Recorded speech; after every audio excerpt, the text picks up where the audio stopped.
Good morning and welcome to all of you. Today we are here to celebrate the National Technology Day 2023. Today's event is jointly being organized by Amity Institute of Biotechnology, Amity Institute of Integrative Sciences and Health, Amity University, Haryana, and Haryana State Council for Science, Innovation and Technology. National Technology Day, as all of you might have been aware of, is 11th of May celebrated, which coincides with the birth date of former President Professor APJ Abdul Kalam. But we can call this entire week as National Technology Week. And today we have in front of us a lot of dignitaries, definitely outside guests, and along with the Pro Vice Chancellor of the University, Professor Bikas Madhukar, and the Vice Chancellor of the University, Professor P.V. Sharma. So I would request Professor Rajendra Prasad, Dean of Science and Technology, Amity University, Haryana, and Director, Amity Institute of Biotechnology, to come on the dais and give the welcome address. Sir.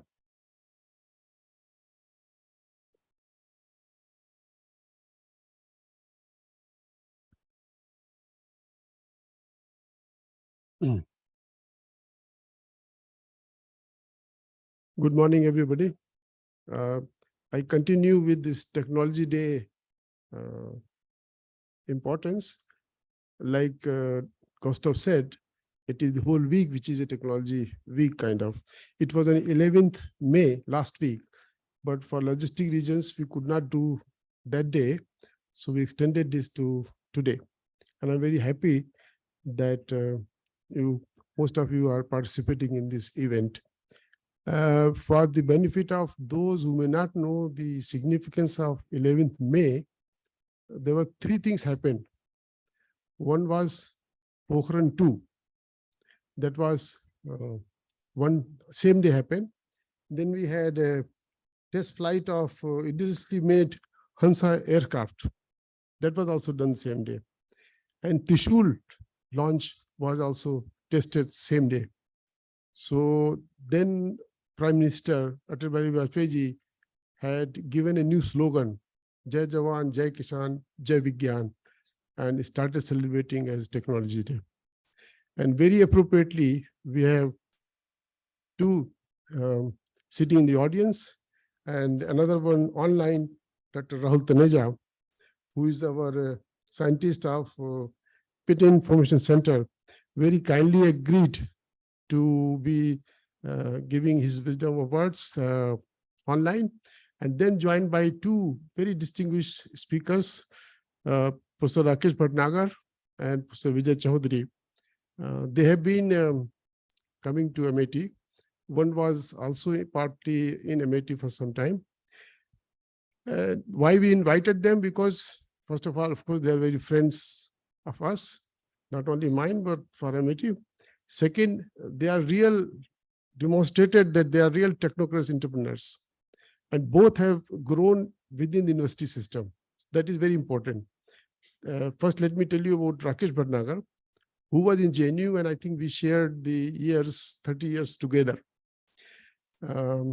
He started in JNU when I was already there, just to say that I'm older than him.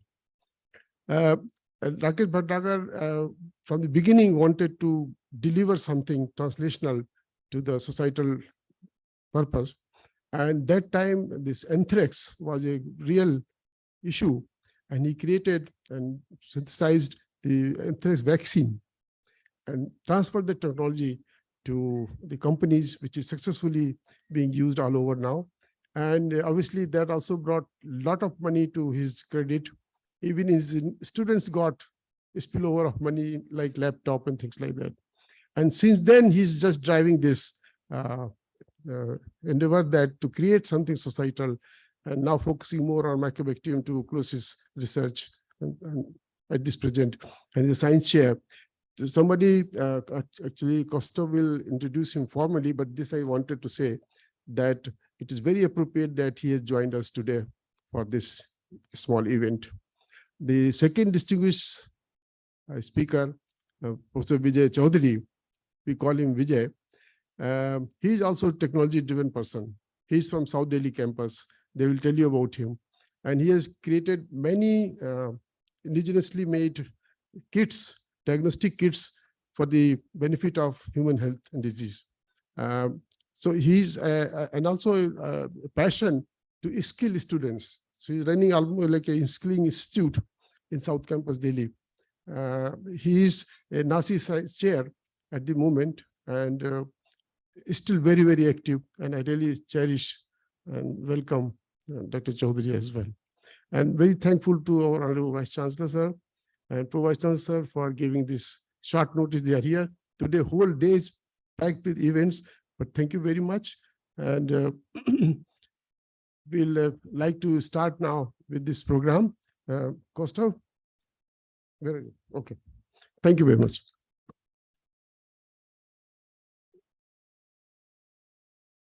Today we have Professor Vikas Madhukar, who is the Honorable Vice Chancellor, Pro Vice Chancellor of Amity University, Haryana, and also heads the Amity Business School.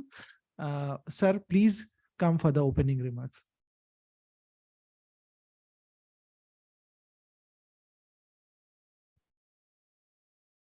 A very good morning to you all, respected Vice Chancellor, the esteemed guest. Even I don't consider them as a guest. They are integral part of our Amity, and they are, we have a lot of mutual cooperation. The guests are Professor Rakesh Bhatnagar, Professor Vijay Kumar Chaudhary, Dr. Rahul Taneja, who is Scientist, Patent Information Center, Haryana State Council for Science and Technology, DST, Government of Haryana, Dr. Rajendra Prasad, Professor Thakur, Professor Yadav, the faculty member of Amity Institute of Biotechnology, and my dear students. As Dr. Rajendra Prasad has highlighted the importance of Technology Day, why we are celebrating, how the day was founded and what was the reason and incident, and why we are celebrating today. See, I remember a very old proverb which you all know, that necessity is the mother of invention. And when I look back to the human civilization, right from the beginning, when the invention of fire or invention of wheel was made, to till date, when we're talking about the Industrial Revolution started, and from 1.0 to 2.0 to 3.0 to 4.0, and now we are talking about Industrial Revolution 5.0. So this is the level of technological innovation what we have achieved in the recent past. And frankly speaking, technological evolution is our own desire to lead a better life. It has a greater significance with reference to acquiring more and more knowledge, solving complex problems, and of course, living a better life. When I look back 20, 25 years down the line and compare that, what was the overall environment at that point of time, and when I compare this from now, I find a hell of difference created in the overall business environment. And in class, when we're talking about the business environment, we're talking about the 4 important components of business environment. And popularly, we call it PEST, P-E-S-T, where P stands for political environment, E stands for economic environment, S stands for social environment, and T stands for technological environment. And when we expand that, how the political environment, economic environment, social environment, and technological environment has changed over the last 25 years, I see it is the technological environment which has made the highest impact, not economically, but also socially and ecologically. So when I relate this technological environment with other three components of environment, I found that this has greatly impacted the other three component of environment and eventually the whole business ecosystem, society, and our personal life.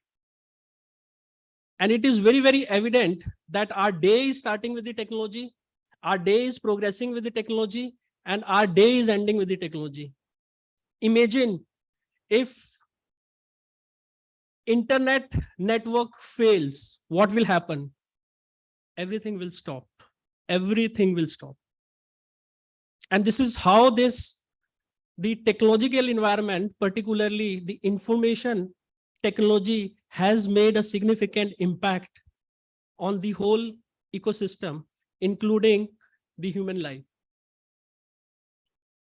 I remember when I was a student of MBA in 1998, I was sitting in a library and was reading an article in Economic Time. The article was entitled Bank Without Banker. And when I read the title, I was a little surprised at how can I imagine a bank without bankers? Imagine you are banking, you are entering into bank and you find there hardly anybody there to serve you. But then when I started reading that article, it sounds very, very interesting. It was talking about the technological changes, innovations, which are likely to happen in near future. And they were talking about everything what we are doing today. And believe me, that was a time where if I want to execute any transaction, right, I cannot do it without visiting a particular branch of bank. And then there is a lot of problems because of the great footfall of people, those they are visiting banks for the services. But now when we look at now, we find that hardly we are required to visit a bank. Each and every transaction is happening with a tap on mobile and we are able to execute and there is no need of visiting bank. And this is how we see now when we step into any of the bank branch, we see that size of bank branch has shrunk now. There are only 2-3 people, 4 people which are handling because the most of the work is handled by technology. And this is the impact of technology. And it is not the banking industry, but the technology has virtually impacted each and every sector, be it a healthcare, right? So if you talk about the healthcare, whether it is new drug discovery or it is a invention of new diagnostic equipment, which are capable enough to diagnose the serious to serious disease, which was not there. Or you see it, the telecom revolution. You talk about any, whether it is entertainment. Now, if you just look back the entertainment, what it was and what it is today, right? It has virtually eliminated many of the products which were existing. And that is the impact of technology. And I was going through the World Economic Forum report, which was talking about that how the technology is going to impact the future of work and how it is going to put an impact on the job market. And the report is clearly mentioning that about 89 million jobs in next 5 years are going to be eliminated. 89 million. And 69 million new jobs will be created. So when I say 69 million new jobs will be created, what kind of jobs are going to be created? The jobs particularly related to technology, the data sciences, artificial intelligence, cyber security, sustainability. Sustainability is one area which is going to grow as there is more and more emphasis on clean technology. So that area is going to create more job. And what kind of jobs are going to be eliminated? The administrative job, the clerical job, the backend job are going to be eliminated because the AI is going to take the place. So my summation is, when we are looking at the impact of technology, we are looking at the importance of technology, that what role technology is going to play. So technology has become an inseparable part of our life. And perhaps this is a reason today, the kind of positive impact technology has created, that we are celebrating this technology day to discuss the advancement in technology, to pay respect to our scientists, those they have tremendously contributed in the new invention and the development of new technology. And I'm sure that the discussion, what we are going to have from our eminent speaker, is going to add value to your knowledge, and certainly is going to motivate you to pursue the agenda of stepping towards the new technology development. With these few words, I appreciate the effort of Dr. Rajendra Prasad and his team of entire Amity Institute of Biotechnology for organizing this very important event on technology. Wish you all the best. Thank you. Thank you, sir. It was very much appropriate. And you have already told our students that where to look for. We are delighted that Professor P.B. Sharma, Honorable Vice Chancellor of Amity University, Haryana, has taken out some time from his busy schedule. And here, sir is coming to deliver his words of wisdom. Sir, please. Thank you, Dr. Bhattacharya. It's always a pleasure to be with you, especially when we are celebrating the National Technology Day at our university in the august presence of one of the most eminent scientists of our country, Professor R.K. Bhatnagar sir, who holds the National Chair in Science and who is one of the finest example of how science can be pursued to understand what is happening, but beyond translating it into products and services that brings cheers and smiles on our face and solves the burning problem that we face in our society. We are truly delighted to have you, Professor Bhatnagar sir. We are equally delighted to have Professor Vijay Chaudhary ji, for whom the cause of science and cause of technology was not merely a pursuit for career per se, but in fact a pursuit with passion and with commitment and firm resolve, so that the world in which we live becomes better and better by our own efforts of science and technology. Professor Chaudhary, coming from South Campus of Delhi University, is one of the finest example of how science and technology could be pursued together for the larger collective good of the society. We are truly delighted to have both of our eminent experts today. We are equally delighted to have Dr. Rahul Taneja, connecting to us from the Patent Office from Haryana State Council of Science and Technology, who will be speaking about the importance of patenting our ideas, our products, and our designs and our services from the point of view of creating India rich in intellectual property rights and intellectual property domain.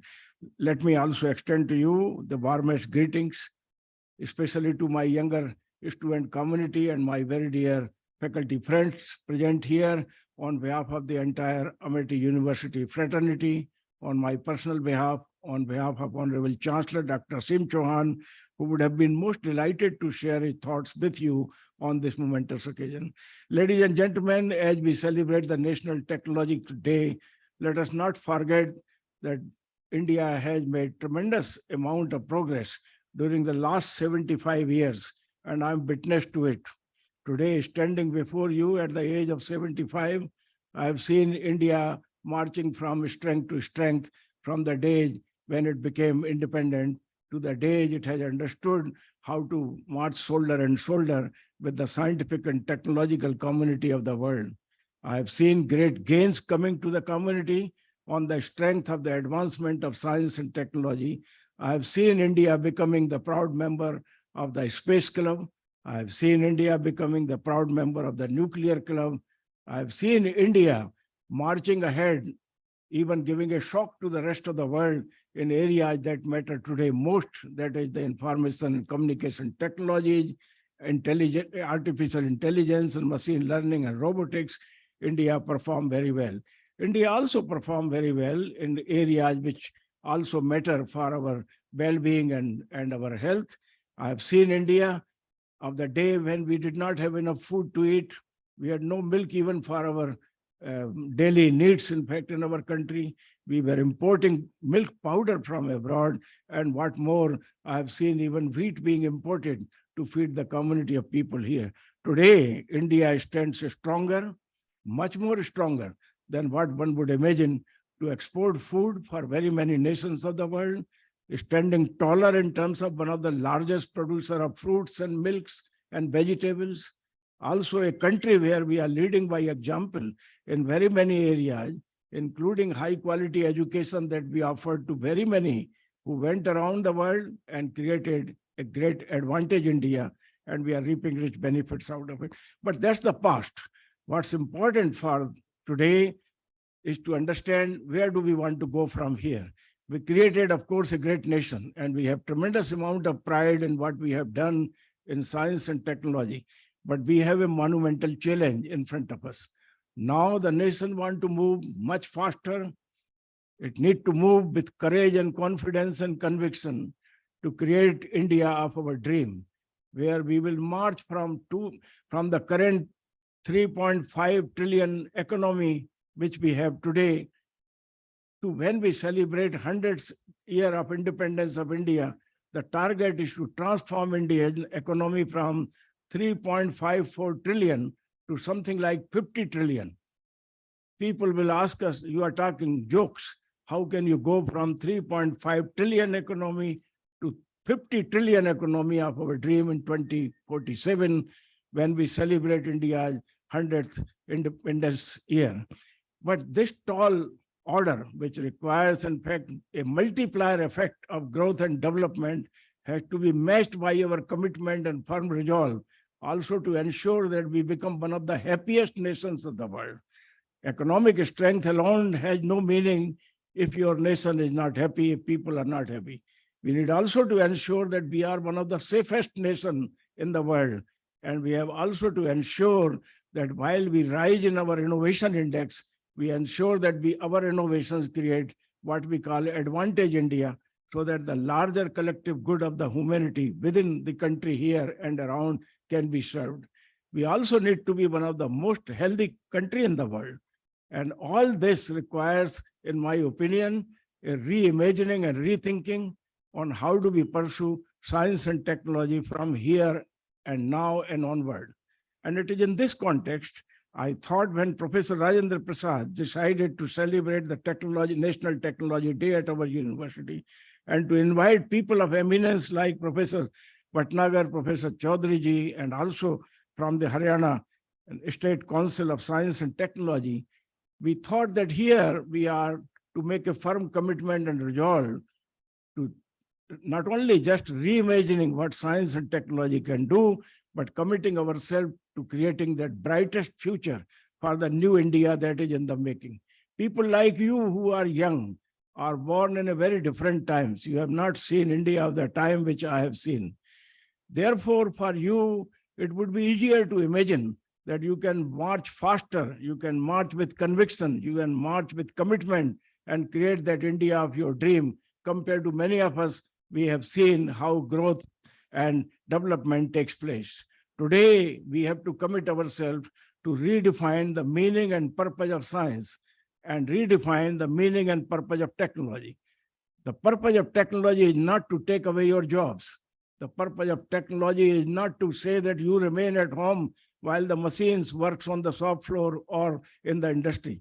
The purpose of technology is to give you capability to make impossible possible, to give you courage and conviction that you can create a better world than the world which your forefathers have left for you. And the purpose of technology is also to ensure that the meaning of development is understood from the context, in the context of sustainable development, inclusive development, development that assures good health of the people and also assures the good health of the environment. You could be rich, but if the air quality is poor and if your food is adulterated, I tell you, you may not be able to touch even 60 years of your life, let alone 100 years promised by the Vedic rishis in the Jivem Sardasatam. And therefore, it would be important for us now to understand this nexus between the growth and development and our commitment to ensuring the good health of the environment and good health of the people. Good health of the people cannot be ensured by merely constructing super specialty hospitals or for that region multiplying the number of doctors and physicians. It can only be assured provided you understand what science of life is, how science can enable you to understand that you could only be the people who could assure good health for yourself by your deeds, by your commitment, by your actions, and by also taking care of yourself. That's why yoga matters. That's why meditation matters. That's why good quality music matters for healing your mind and soothing your mind. That's why healthy food matters. That's why metabolism matters. That is why immunity matters. That is why you have to grow taller and say that no disease can touch me. I have got that kind of immunity. And therefore, the whole march on the advancement of science and technology that we make from hereafter, we have to ensure that it is people-centric, it is centric to ensuring the good health of the environment, but it is also developmental and centric. We have a lot to do, and you are seeing a whole lot of development taking place in India at speed and ease by the outcome-oriented, focused attention of our government, which is creating great infrastructure push for our country. I'm seeing that wherever I go, I find highways are being constructed. Aerodromes have been revolutionized. Railway stations are looking like aerodromes. And everywhere you find traffic is increasing. More and more people are moving on the road. But we want to see tomorrow India, where we move on the road in our cars, in our trains, in our buses and lorries without spoiling the health of the environment. We want to see the development tomorrow taking place in a manner that highest level of commitment to sustainability and sustainable sciences is made. And that is where I think celebration of Technology Day will matter. Let me finish by saying that our forefathers were far more scientific and far more technological oriented than we are today. For them, science was assuring good health of environment, and for them, science had a meaning only if the good health of people is also ensured. That's why they focus their attention on design and discovery of food. They focus their attention to maintenance of good health of environment. They were also the people who understood that if we continue to consume more and more, a day will come when COVID will say, look after yourself, friends, don't exploit the nature beyond limits. They understood the meaning of aparigraha, which means consume as much as necessary and pajej as much as required, so that you do not exploit the natural resources beyond the limit. For them, science and technology was not a means to produce more and market it with all technological might to prompt and motivate people to consume more and more. That was not science and technology. For them, the science and technology was to create peace, harmony, and development together. And that's why happiness and peace became the hallmark of science and technology for them. Take me seriously, we are the only civilization in the world where Vigyan, in fact, is integrated deeply into the scriptures that we have right from the Vedas, right up to Mahabharata, Bhagavad Gita, as well as Ramayana.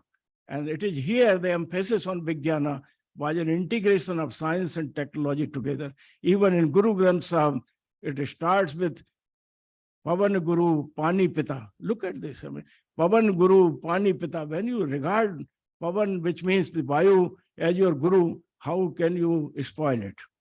Why would you spoil it? You would have your biggest commitment to ensuring quality of air. When you say Pani Pita, how would you pollute your rivers and water bodies when you call Pani as Pita? The integration of the cardinal principles of maintaining good health of the environment and good health of the people were part and parcel of the science and technology pursuit in our nation.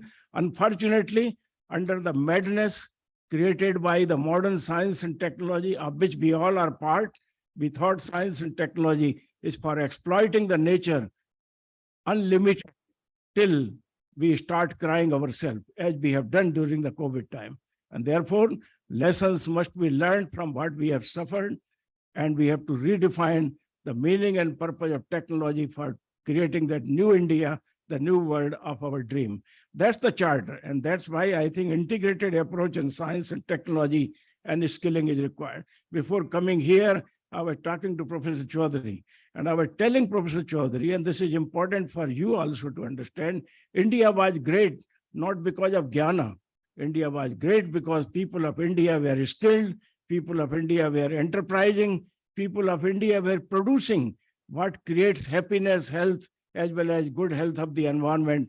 And they were marketing it throughout the world.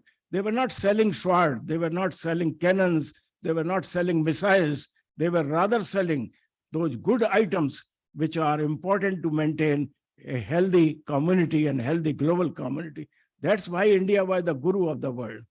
That's why India was respected by the whole of the world. That's why India's GDP was in fact the highest in the world. That's why India was #1 developed country in those days, because our developmental strategy was directly related to ensuring good health of the people, peace and harmony around the world.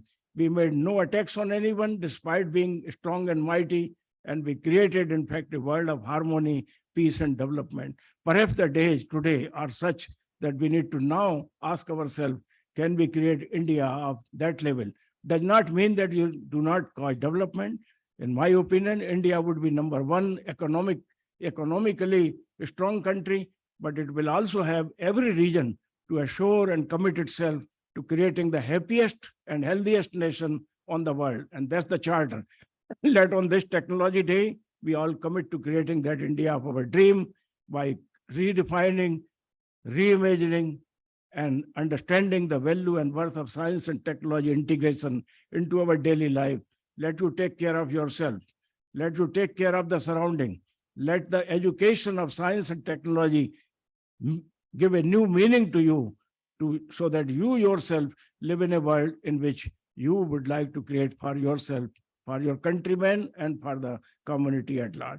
Thank you so much, ladies and gentlemen, for giving me this opportunity to extend a warm welcome to each one of you. Thank you. Thank you very much, sir. You have set the goal, not only set the goal, you have also shown the path. So we will move into the technical session. Our first speaker is Dr. Rahul Taneja. We have Dr. Machiavelli Singh, who heads the Directorate of Research and Publication at AUH. He will formally introduce Dr. Rahul Taneja. Good morning, everyone. So today, on the celebration of the National Technology Day at Amity University, Haryana, let me introduce to our vibrant friend and a dynamic scientist, Dr. Rahul Taneja. Dr. Rahul Taneja is working as a scientist in DST, Government of Haryana. He holds a professional, he's a multi-talented personality, starting from the PhD in the pharmaceutical sciences, and he has a master's in intellectual property law, and then master's in pharmaceuticals and MBA.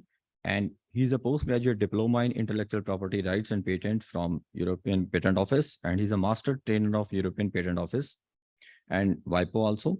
He's a postgraduate diploma in the drug regulatory affair and clinical trials. So as a scientist, he's a multi-talented, starting from drug discoveries up to the advisor for the IPR to the MSME and the various industries. And he's a very strong communicator at the university and the institution networks to motivate the research scholars for coming with more patents and protection of IP. His specialization in the patenting, including PCT applications, trademarks, and its convention-based applications, IPR enforcement, rule from customs to the seizures, and then design filing, as well as he's a key in the copyright filing and prosecution related to the copyright. Dr. Taneja is also selected as a Bentham brand ambassador by Bentham Science Publication. As a strong communicator, he has also delivered many times on the live broadcasting on news channels regarding the IPR issues on the under the Haryana cluster, and he delivered radio talks commonly on the FM Chandigarh during the WIPO, or the World Intellectual Property Rights Day. So he also, as a IP ambassador, he owns 4 copyrights, 2 industrial designs, and already having 3 filed patents to his credibility. He has also been awarded by the AIMS regarding the significant contribution on healthcare. So he has the 40 publications related to the IPR issues and the concepts, and he has delivered more than 300 and plus talks within the last 1 decade at the various national international conferences and the platforms of the universities, MSME institutes, industry, as well as all state and private universities of the state, running from Haryana, Punjab, and Himachal. So let us welcome Dr. Rahul Taneja. He's going to deliver his talk on role of IPR in technology protection. Welcome, Doctor. Thank you so much, sir, for inviting me for the celebration of National Technology Day. Honorable Vice Chancellor, sir, Professor P.B. Sharma, Professor Vikas Madhukar, sir, Professor Jindar Prasad, and other speakers, Professor Rakesh Bhatnagar, Professor Vijay Kumar Chaudhary, sir, faculty members, and dear students. On the behalf of Science and Technology, I am thankful to Amity University for organizing National Science Technology Day. So as a scientist, I want to aware about different schemes of our department especially, because most of the time I had travel across Haryana and मुझे कुछ लोग कहते हैं कि sir हमें Haryana DST के बारे में पता ही नहीं कि हरियाणा में भी कोई DST है, and we are celebrating so many things and we have so many schemes also. So यहाँ पर काफी फैकल्टीज बैठी हैं, मैं उनको बताना चाहता हूँ कि अभी हमने रिसर्च एंड डेवलपमेंट के लिए भी प्रोजेक्ट्स इनवाइट किए हैं, जिसमें maximum limit up to 50 lakh है, तो उसमें भी आप अपने एप्लीकेशन को सबमिट कर सकते हैं। और हमने लास्ट टाइम 6.8 करोड़ के प्रोजेक्ट रन किए थे इन the state of Haryana, being a Haryana people. और ये जो स्कीम्स है ये सिर्फ हरियाणा के लोगों के लिए ही है, यहाँ पर किसी आउटसाइडर्स को एंटरटेन नहीं किया जाता, ओनली हरियाणा के इंस्टीट्यूशंस और यूनिवर्सिटीज को ही एंटरटेन करते हैं for the project grants. So this is the benefit for the Haryana people. Beside this we have another schemes, Haryana Yuva Ratna award and Haryana Ratna award, जो जिन साइंटिस्ट ने हरियाणा के बेनिफिशियल्स के लिए या कंट्री के बेनिफिट्स के लिए कुछ काम किया है, उनको हम प्रोत्साहन करने के लिए हरियाणा रत्न अवार्ड और हरियाणा युवा रत्न अवार्ड को देते हैं, जिसमें हरियाणा रत्न अवार्ड के लिए हम 4 लाख रुपीज साइंटिस्ट को प्लस साइटेशन एंड अवार्ड देते हैं बाय गवर्नर साहब, एंड इसके अलावा युवा रत्न अवार्ड के लिए हम 1 lakh rupees plus citation and plus award से उनको सम्मानित करते हैं गवर्नर साहब के द्वारा। सो मेरी रिक्वेस्ट है जो स्टूडेंट्स को, जो फैकल्टीज को इसके बारे में नहीं पता, वो आप इसको अप्लाई करें। इसके अलावा हमारे पास HSCST फेलोशिप स्कीम्स हैं, जो बच्चे PhD करते हैं, जैसे मान लीजिए आपने नेट का पेपर दिया, आप JRF क्वालिफाइड है तो आपको भारत सरकार फेलोशिप देती है, लेकिन अगर आप लेक्चरशिप क्वालिफाइड है तो आपको कोई भी जगह से फेलोशिप नहीं मिलती, तो हरियाणा स्टेट काउंसिल आपको फेलोशिप देती है 18,000 rupees per month for the PhD fellowship. ये 5 साल के लिए मिलती है, फर्स्ट 2 इयर्स के लिए आपको 18,000 मिलेगी, नेक्स्ट 3 इयर्स के लिए आपको 21,000 मिलेगी, और पर ईयर 20,000 कंटीजेंसी भी आपको दी जाती है। इसके अलावा हम national mathematics day, national science day और IPR के लिए भी फैसिलिटेट करते हैं। अगर किसी स्टूडेंट्स को, किसी फैकल्टीज को IPR के रिलेटेड कोई भी क्वेरीज हैं तो आप हमारे ऑफिस में अप्रोच कर सकते हैं। अभी सून हम IPR सेल भी और एस्टेब्लिश करने जा रहे हैं in the state of Haryana for widening the strength of intellectual property in our country. As you know, IPR is a very important subject nowadays. Last year 2021 and 22 में आपने देखा होगा कि हरियाणा से सिर्फ 600 to 700 पेटेंट एप्लीकेशन फाइल्ड हुई per year, लेकिन बात करें पंजाब की तो वो 2021-22 में सिर्फ 500 था, बट नाउ इन 2022 and 23 में पंजाब के एकदम से 2000 समथिंग पेटेंट एप्लीकेशन फाइल हुए because of the application file by the most of the institutions in this universities in the state of the Punjab. And Haryana में still we are standing at about 600 application in the state of Haryana. Country wise बात करें तो पहली बार हमारे देश में 2020-23 में approximate 90,000 patent application file हुई। Otherwise from last 10 years it is around 50,000 application per year. First time ऐसा हुआ है कि एकदम से डबल दी स्ट्रेंथ हो गई है पेटेंट एप्लीकेशन में। It is a very good thing, but still मैं कहना चाहता हूँ एज एन IPR मार्केट में बहुत सारे लोग हैं जो मैंने देखा है कि किस तरीके के पेटेंट फाइल करते हैं, ऑस्ट्रेलियन पेटेंट डाल रहे हैं and some international patent डाल रहे हैं। Being a scientist in the IPR field, I want to aware the peoples. There are 2 types of patent in international: utility patent and the standard patents.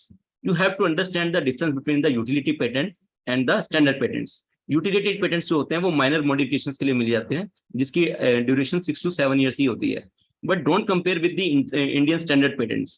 अभी मैंने देखा कि ऑस्ट्रेलियन पेटेंट्स का भी trend चला, काफी सारे लोग ऑस्ट्रेलियन पेटेंट से, that is not exactly A patents. It's just innovation patent, it's like a conference, आपने कुछ सबमिट किया, उसके रिवर्ट में वो आपको एक सर्टिफिकेट देते हैं। इवन कि आप अगर सर्टिफिकेट को रीड भी करेंगे, उस पर लिखा होता है this invention is not examined bye anyone, मतलब उस इन्वेंशन को किसी ने एग्जामिन ही नहीं किया। सो दिस इज द अवेयरनेस, हमारी कंट्री में अवेयरनेस होनी चाहिए, क्योंकि कई सारी प्राइवेट फर्म्स हैं जो आपको इस तरीके की ईमेल्स भी सेंड करेंगी कि आप अपनी पेटेंट एप्लीकेशन फाइल करें and you will get A grant for such type of things. So let me start with my slides.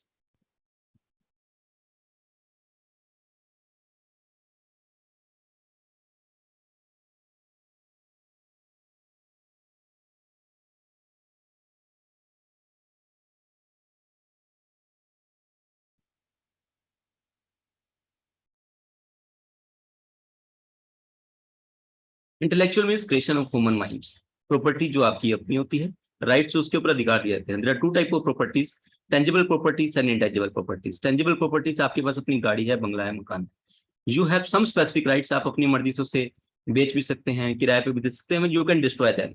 So similarly we have intangible assets, हमारी सोच एंड हमारी creativity. Some are scientist, some are painters, some are designer, some are musician, some are technocrats. कोई poem लिखता है, कोई कविता लिखता है, कोई गाना गाता है, कोई डिफरेंट टाइप की पेंटिंग कर सकता है। We can protect every aspects of intellectual property rights. जो भी ह्यूमन क्रिएशन की माइंड से होता है उसको हम प्रोटेक्ट कर सकते हैं बाय एनी हाउ वे। अब most of the time people are thinking like that कि patent is very important for us, but beside this we have to understand the concept of trademark as well as the copyright protection, because nowadays countries are moving forward for the startups and the entrepreneurships. So trademark plays a very important role for this type of things. There are 7 different types of intellectual property rights: patent, trademark, industrial designs, geographical indications, layout designs, trade secrets, protection of new plant varieties, and last one is the copyright protections. Let me start with the National IPR Policy. Government of India has launched National IPR Policy in the 2016 with the title Creative India, Innovative India, Rachnatmak Bharat, Abhinav Bharat. To aware the people about intellectual property rights, Government of India has launched this IPR policy. The main objective of this policy is to up IPR awareness in our country among the scientists, scholars, and micro, small, and medium enterprises. Besides this, we have another objective that is called the generation of intellectual property rights. How we can generate new IPRs in our country, how to protect with the legally frameworks to strengthen our act, Indian Patent Act and the Trademark Act related to the intellectual property rights. Administration and management to modernize the IPR administration in our country, to fasten the application process, and how we can commercialize our intellectual property right across the country and across the world. And after that, the 6th objective is the enforcement, how we can enforce our IPRs in our country. Human capital development to train the, to explain the human institution and capacity for teaching, training, research, and skill developments in the field of IPR.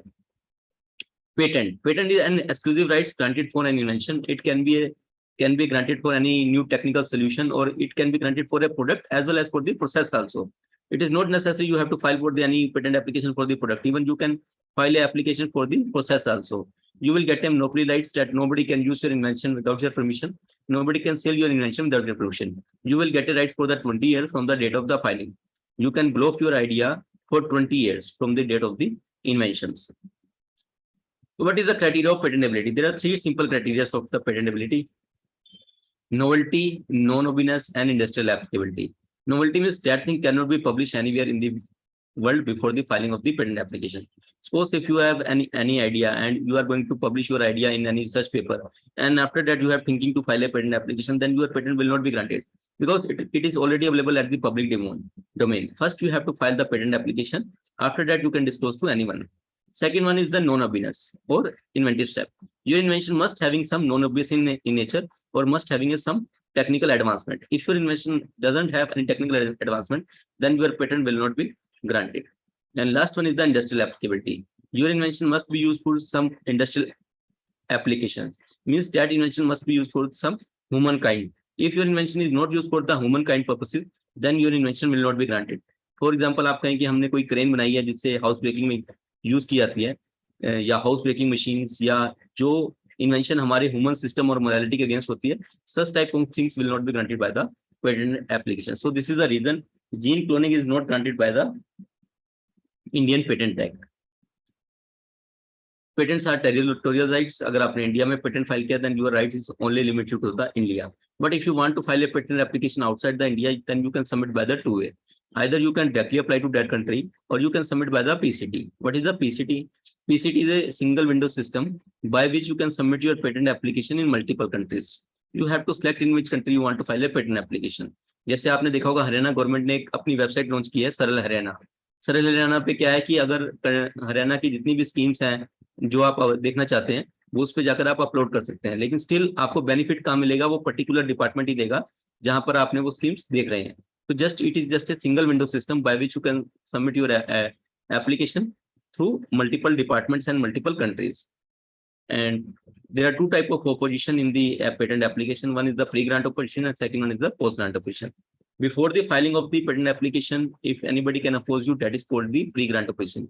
And before the filing of the patent application, anybody can oppose you. Suppose if you are a pharmaceutical student or if you are a engineering students, then anybody can oppose you. Means any industrialist, any entrepreneur, any scholars, any person, any person, not interested person. And after the grant of the patent application, only interested person can oppose you. Means they have to submit the evidence or affidavit to the patent office how its invention harm your products.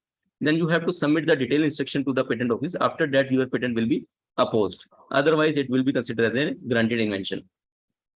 Patents are territorial rights. अगर आपने India में patent file किया, then your rights is limited only to the India. Foreigner can also apply for the patent application. There are 4 offices in one country. If you want to file a patent application from Haryana, Punjab, and Himachal, then you can approach Patent Office Delhi, Southern Chennai, Western Mumbai, and rest of India, Kolkata.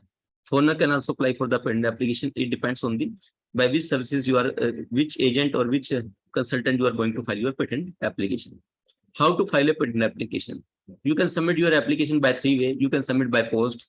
You can submit by online mode. For online mode, you must have class 2 digital signature or e-sign. You can submit your patent application yourself by to the patent office, and you can submit by hand also. So by 3 ways, you can submit your patent application to the patent office.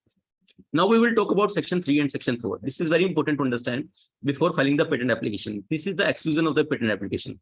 Means किस चीजों के लिए patent office patent grant नहीं करेगा, उनको हम section 3 और 4 में describe किया गया. Section 3 is the frivolous invention or invention contrary to well established natural laws like perpetual machines. और जो machine हमें 100% से ज्यादा performance देती है उनको हम patent के लिए grant नहीं कर सकते. Section 3B, invention contrary to public order or morality, like जो सिस्टम के अगेंस्ट होती है, पब्लिक ऑर्डर के और मोरालिटी के against, like gambling machines, device for house breaking, guns, atomic bombs, इनके लिए कभी भी पेटेंट ग्रांट्स नहीं होते. Section 3C, mere discovery of scientific principle, natural theories के लिए कभी भी पेटेंट ग्रांट नहीं होते. किसी भी साइंटिफिक प्रिंसिपल के लिए पेटेंट ग्रांट्स नहीं होते because it's a theory, it's not a invention. Patent हमेशा इन्वेंशन के लिए ग्रांट होगा. As per the Indian patent act only we can consider invention, not innovation also, because there is a no innovation word in the Indian Patent Act. We can consider only inventions. Formulation of an abstract theory, discovery of any living things. किसी भी any living things का और substance का patent grant नहीं होता.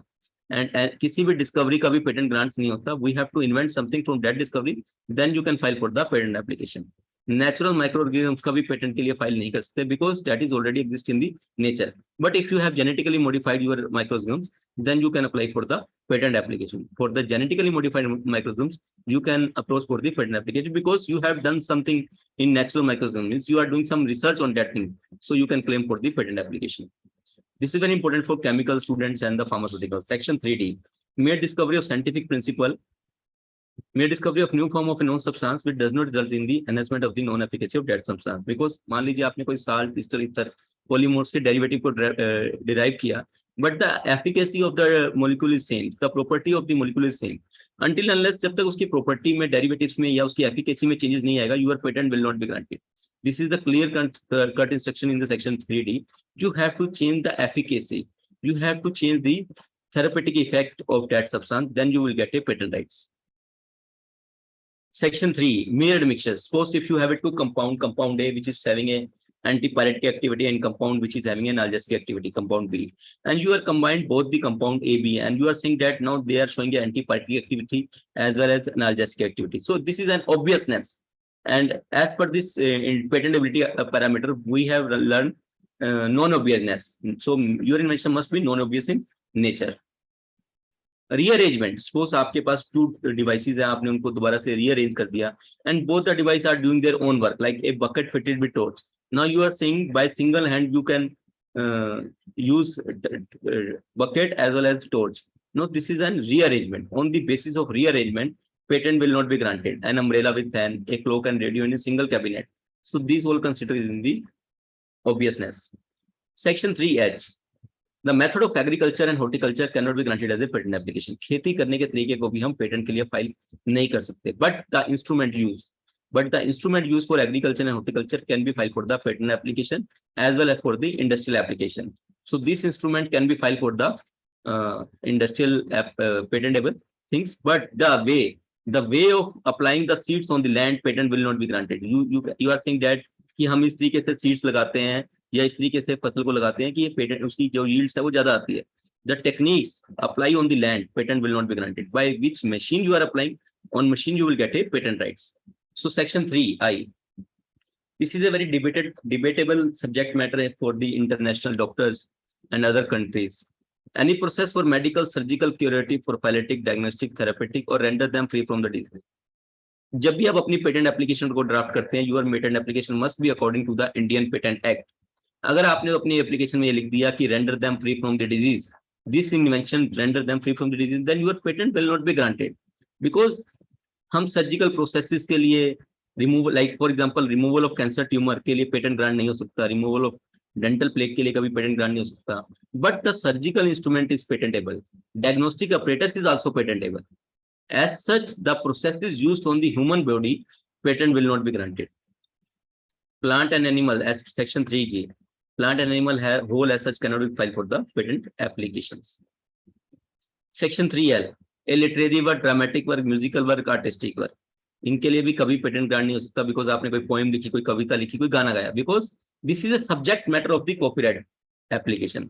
इन a simple language, it is not an invention. गाना गाना कोई इन्वेंशन नहीं है, पोएम लिखना कोई इन्वेंशन नहीं. May be your literature, your lyrics is new, you can apply for the copyright protection but not for the patent. For the patent application, you must have some new technology or new invention. Mental act को भी हम patent के लिए file नहीं कर सकते. scheme for learning a language, method for solving. Some people say that I have a knowledge of 100 language, can he get a patent rights on these things? No, because playing game के लिए भी हम patent application, playing game के लिए हम patent ले सकते हैं, but playing method के लिए हम पेटेंट को ग्रांट नहीं कर सकते. Section 3N, spoken words, visual displays, symbol diagrams, इनके लिए भी पेटेंट ग्रांट्स नहीं हो सकता. Again, this is the reason is that this is not an invention. This is a subject matter of the trademark protection. So every terms has their own subject matter. Like जैसे आपके पास आपके घर है, आपके पास registry है, आपके पास अपना vehicle है, आपके पास आरसी है, एक चाइल्ड का बर्थ होता है, आपके पास बर्थ सर्टिफिकेट होता है. मीन्स ये जो तीनों राइट्स हैं आपके पास उस प्रॉपर्टी के अगेंस्ट, आपके लिए डिफरेंट डिपार्टमेंट्स को आपको अप्रोच करना पड़ता है. Likewise in the case of IPR, different subject matters के लिए आपको डिफरेंट डिपार्टमेंट्स में अप्रोच करना पड़ता है. Traditional knowledge as per section 3P, which is already exist in the nature because it is not fulfill the criteria of novelty. So as such, which is already available in our literature, patent will not be granted. Section 4, invention falling within the 21 of the Atomic Energy Act are not patentable, like compounds relating to thorium, radium, graphite, lithium. Such type of things cannot be filed for the patent application. So where we are lacking, basically in our country, approximate 50,000 patent application filed per year, and now the trend is changing day by day, and Indian applicants are also filing a most patent application. Top 10 resident application, scientific research and development of CSIR, Salintio, DRDO, Indian Institute of Science. Top 10 applicants, IITs, Chandigarh University, Shule University, MIT University. Top 10 foreign resident applicant, Qualcomm, Samsung, Huawei. These are the top 10 applications who filed a patent application in India. Where we are lacking, basically in our India, approximate 52,000 patent application filed per year. United States of America 6 lakh, China 15 lakh, and Japan 2 lakh 80,000. This is the trends of the patent application file in our country. This is the website of ipindia.gov.in, where you can search your patent application yourself also. Is software is patentable in India, yes or no? As such, software cannot be filed for the patent application in our country, because this is a subject matter of the copyright protection. Because it is considered as a literature and some rearrangements. So this is not considered as a patentable. Business methods, अभी through 2 or 3 days back honourable high court ने कहा कि आप business method को non patentable में consider करते हैं because rules and method for doing regarded as a not regarded as a invention. किसी भी प्रोडक्ट को सेल करना उसको हम इन्वेंशन नहीं कंसीडर कर सकते. तो ऑनरेबल हाई कोर्ट ने कहा कि आप इसकी इस टर्म्स के लिए दोबारा से रिकंसीडरेशन कीजिए कि बिजनेस मेथड को भी पेटेंटेबल में कंसीडर किया जाए because sometime people are selling their products by some new technology और new way. There are total 30 forms for the patent application. You have to submit form 1, 2, 4 and 5 for the new patent application. You have to submit only 1600 fees for the patent application. For large entity, you have to pay rupees 8,000. This is the stages of the patent application. Initially, you have to submit provisional specification and complete specification. It will automatically publish at the patent office website within 18 months. But if you don't want to wait for the 18 months, then you can request for the early publication. Then your patent will be published within 1 month from the date of the filing. You have to pay only 2,500 rupees for the patent application. Then within 48 months from the date of filing, you have to request for the examination. After that, your patent will be examined by the patent officer.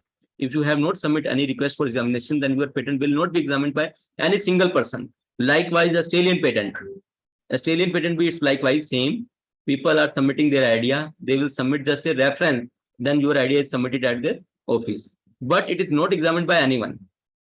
Then after that, patent examiner will examine your patent application, they will submit your report. Then you have to reply within 6 months from the date of the receipt issued by the examiner. If he or she is satisfied by your reply, then your patent will be granted. And most of the time, patent will be granted. If you are sure that your idea is novel, having inventive step, then your patent will be granted. अब मैं lecture देता हूँ बहुत जगह तो मुझे कहते थे सर 6 से 7 साल लग जाते हैं पेटेंट एप्लीकेशन फाइल करने में. कोई फास्ट ट्रैक प्रोसीजर है पेटेंट को ग्रांट करने के लिए? ना government of India consider fast track expedited examination for the application.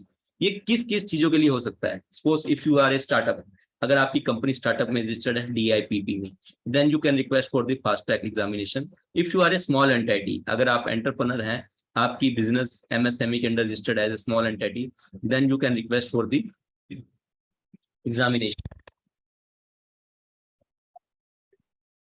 And अगर आप एज एन एप्लीकेंट, आपके एप्लीकेंट में कोई फीमेल एप्लीकेंट है, then you can request for fast track application just for the women empowerment.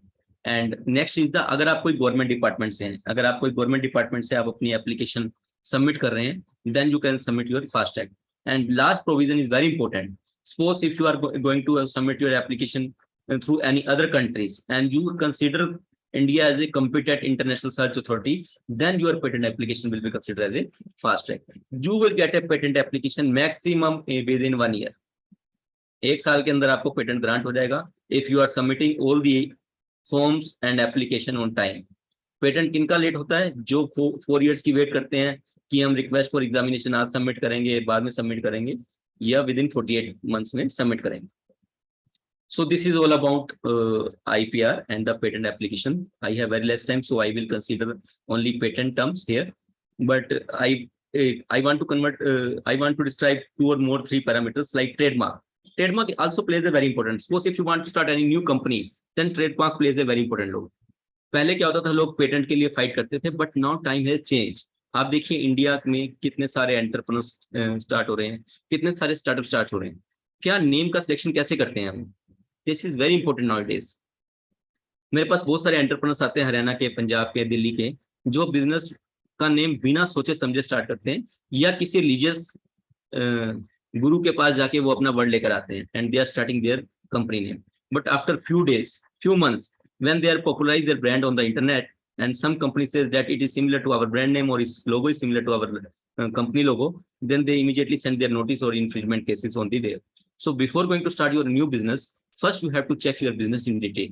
Trademark are granted for sign, words, letter, color of combination, representation. Hindi में हम इसे कहते हैं व्यापार चिन्ह. ऐसी आइडेंटिटी, ऐसा मार्क जिसकी वजह से लोग आपको पहचान सके, that is called a trademark. This is a very simple language from who can distinguish you from one person to another person. So this is called as a trademark. Another one is the industrial design. Industrial design basically are granted for shape, configuration, ornamental feature, aesthetic feature. How it look like? You can protect any outer appearance of the device by the way of industrial design. It does not necessarily you have to protect the technical feature. Industrial design में हम कभी भी technical feature को protect नहीं करते. We can protect only outer appearance. And industrial design India में अब काफी fast track consider से process होता है. You will get a certificate within 3 months. मान लीजिए आप मैकेनिकल के स्टूडेंट हैं, यहाँ पर इंजीनियरिंग के स्टूडेंट्स बैठे होंगे. अगर आपने कोई नया टाइप का डिवाइस डेवलप किया, ओनली आउटर अपीयरेंस, आप मान लीजिए आपके पास कोई डिफरेंट टाइप का आपने सूटकेस डिवाइस डिजाइन किया, then you can protect by the industrial design. इसमें आपको 15 years के लाइट मिलेंगे and you have to submit the photograph from 360 degree angle of your device. Geographical indication basically granted for the out which is popular at the particular regions. ये 3 चीजों के लिए मिलता है, नेचुरल गुड्स के लिए, मैन्युफैक्चर गुड्स के लिए और एग्रीकल्चर गुड्स के लिए.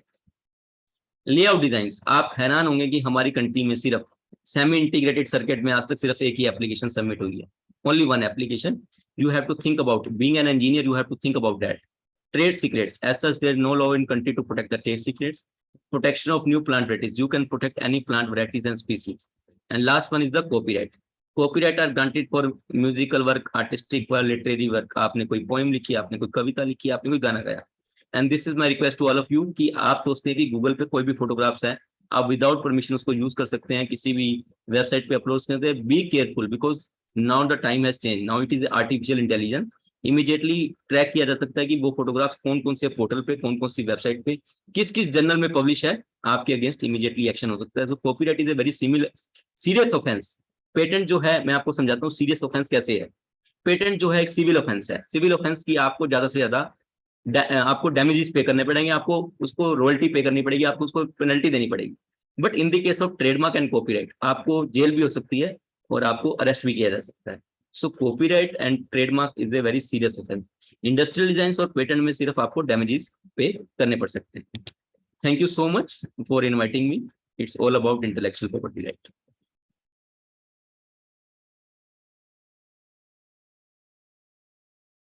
Any question?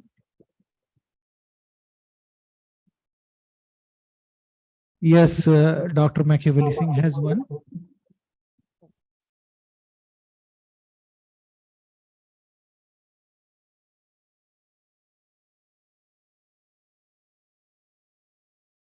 Hello, Dr. Saab. We just like to make you motivate the engineering students and the students which are already in a graduation program as per the NEP is coming. So how that they can, when you are giving a data regarding the 2000 patents published by the Punjab and the 600 in Haryana. So I am aware of the number of the universities also which are taking a charge over there. There are 3-5 networks. So what is the difference between the culture, or what motivation has happened within the last 365 days that they had came to 2000 applications? Can you elaborate in that issue? Because they are very close to you, I know. Thank you, sir. I have one request to all the students. At least you can file one patent application in your life. You will get an idea by the patent examiner where is your research stand in the field of intellectual property right. Means by just paying 5600 rupees, 1600 filing के और 4000 पे first examination report के, आप पे करके दे सकते हैं कि आपकी रिसर्च कहाँ स्टैंड करती है. Means specially it is important for the MTech and master degree students. मान लीजिए आप मास्टर डिग्री का कोई कोर्स कर रहे हैं, आपके पास रिसर्च प्रोजेक्ट है, आपने अपना आइडिया सबमिट किया and with in 1 month, with in 1 year आपके पास रिपोर्ट आएगी. That research project help you for the PhD purposes also. आपको PhD में उस रिसर्च प्रोजेक्ट को आगे फर्दर कैसे प्रोसेस कर सकते हैं, कौन कौन सी टेक्नोलॉजी वर्ल्ड वाइड उसमें वर्क कर चुकी हैं, वो डाटा रिपोर्ट आपको एक पेटेंट एग्जामिनर अपनी रिपोर्ट में जनरेट करेगा. Means it will help you for the patent grant as well as for the further process. So being a student, it is my request to all of you, at least you can file one patent application by your name, by your university name. You will get an idea about your research and you will get an idea. And beside this, you can also apply for the industrial design. अगर आप ये industrial design खुद भी file कर सकते हैं, you have to पे only 1000 rupees and you will get an 1 IP. आप कहीं पर इंटरव्यू देने जाते हैं तो आपको इंटरव्यू में पूछा जाएगा what is intellectual property right, तो आप डायरेक्टली ये कहेंगे कि मेरे पास तो खुद की IP है, I have one design registered bye my name. In simple language I can say that कि आपने देखा होगा पहले लोगों को वरदान मिलते थे कि आपके पास ये वरदान है, but nowadays I personally believe that IPR is a वरदान. इफ यू वांट कि यू ओनली वांट कि आप ही ये काम कर सकें, तो without the help of IPR that is not possible. Thank you so much. And one more thing. एक ऑर्गेनाइजेशन है वर्ल्ड इंटेलेक्चुअल प्रॉपर्टी ऑर्गेनाइजेशन, वो फ्री डिप्लोमा कराती है जिस स्टूडेंट्स बीटेक कर रहे हैं या बी फार्मेसी कर रहे हैं या अदर ग्रेजुएशन कोर्स कर रहे हैं, आप उस डिप्लोमा पर अप्लाई करें। Website is www.wipo.int। It is totally free of cost, इसके कोई चार्जेस नहीं है। मैंने ये डिप्लोमा 2007 में किया था, नाउ 2023, 15 साल हो गए, हम स्टिल लोगों को अवेयर कर रहे हैं for the IPR protection. Totally free of cost है, और सबसे बड़ा बेनिफिट ये है कि आप उसके आंसर गूगल से भी दे सकते हैं, because it is a case study. And अगर आपने 60% मार्क्स ले लिए तो आपको एक सर्टिफिकेट इशू होगा थ्रू वाइपो, and that certificate is valid across the world, not in India, because this certificate is issued by the international organisation. Thank you. Yes sir, please. Dr. Taneja, I have a question. Yes sir. You told us about the application for the examination of your patent application. Don't you think that this is an unnecessary procedure? When we apply for a patent application, that means my patent is to be examined. Why we have created another layer of bureaucracy unnecessarily, and you go again after 1 month and pay 4,000 rupees and get it examined. If you want it, you can say your fees is 5,600, and from day one, you say that I want my application to be examined, and let them examine after 1 month. That is a very good question, sir. Basically, there are two provisions in the patent application. First one is the provisional specification, and second one is the complete specification. Sir, मान लीजिए आपके mind में एक idea आया, but you don't have a complete research on your work. Then you can block your idea by the provisional specification, and within 1 year you can submit your complete specification. ठीक है? But beside this, some people think that कि अगर हम patent application file करते हैं तो कई third party हमारे को अपोज ना कर दे. In that case, so there is a provision of pre-grant opposition before the examination of the patent application. इसलिए उसको पब्लिश इसलिए किया जाता है एग्जामिनेशन से पहले कि किसी पर्सन को उससे प्रॉब्लम है, they can oppose you before the examination, and this procedure is followed by the World Trade Organization with the help of WIPO, and this procedure is similar sir across the world, not in India. This process is similar across the world to just for the opposition by the third party before the grant of the patent application. So this is the reason, sir, they are not taking money for the examination at this stage of the filing. But if you want to submit your application at this stage of the filing, you can submit, sir. ऐसा नहीं कि वो आपसे लेंगे नहीं, आप submit कर सकते हैं. आप 1600 प्लस 4000 पे दें, 5600 रुपए देंगे तो आपका पेटेंट एप्लीकेशन इमीडिएटली फास्ट, क्योंकि इसमें क्या प्रोसीजर, जो सबसे पहले सबमिट करेगा एग्जामिनेशन रिपोर्ट, उसका एग्जामिनेशन फास्ट ट्रैक पे पहले किया जाएगा. It is not on the basis of application number, it is based on the who can submit examination request for examination at earliest. So this is the reason, sir. अब बहुत सारी pharma company में opposition पहले ही लग जाता है, वो पहले ही अपोजिशन फाइल कर देते हैं, उनकी एग्जामिनेशन भी सबमिट नहीं करते हैं. Sir this is the reason behind this कि अगर कोई कंपनी हमारे को चैलेंज करती है तो वहां पर इसको स्टॉप कर देंगे. Thank you sir. Thank you, Dr. Rahul Taneja, for this wonderful lecture. And it was really enlightening for our students as well as faculties, I guess. Our next speaker for the day is Professor.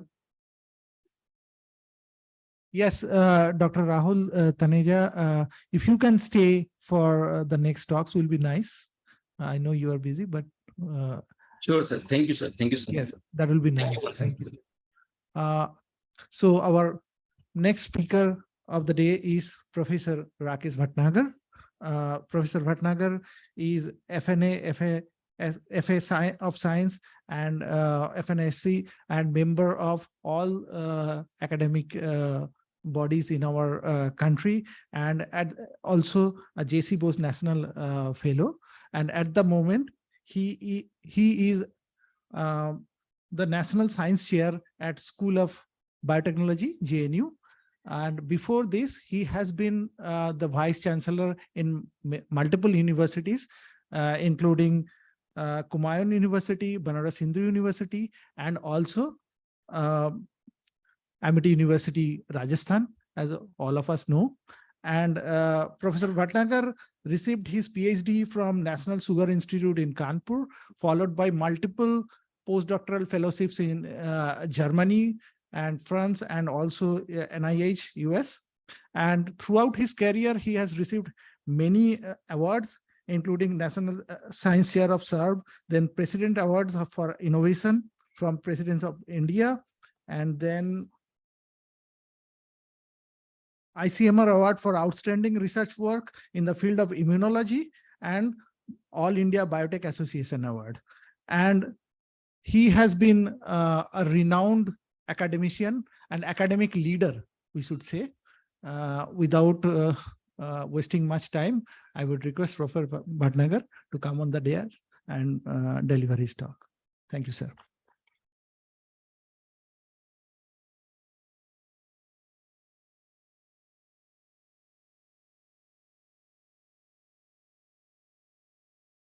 Can you, yeah, please.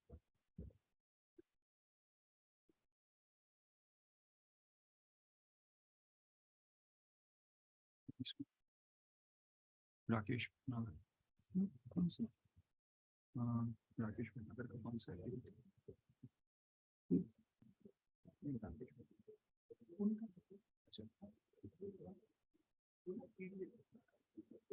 ये वाली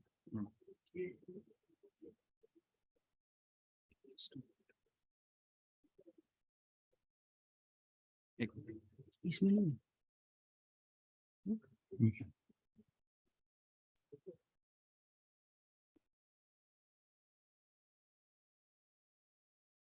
इसको बंद कर दो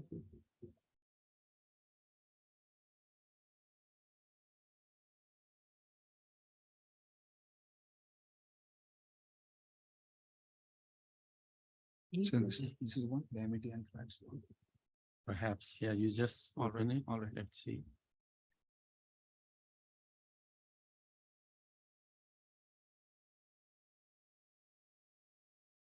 this one Yeah, it's okay. I think you can copy it because then I can plug it in.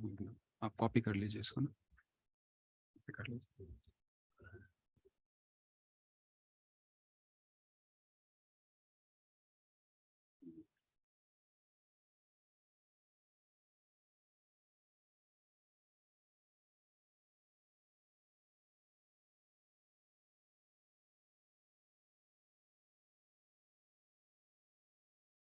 Is it shared? Okay. ये email dot कैसे हो गया अपने आप? Sir, कहाँ पे? नीचे anyway. Yeah. चलो हो It's गया. in different color. Yeah, ये load Have you कर- shared it? Okay.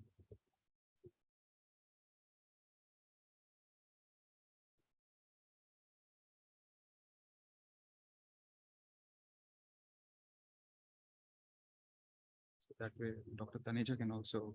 Sure. ये वाला है। All right. नहीं, PDF is PDF. This is PDF. ठीक है, it's okay. Doesn't matter. All right.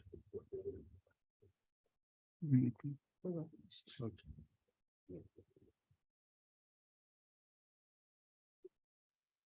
I'll Yeah, it's like- put this thing, sir.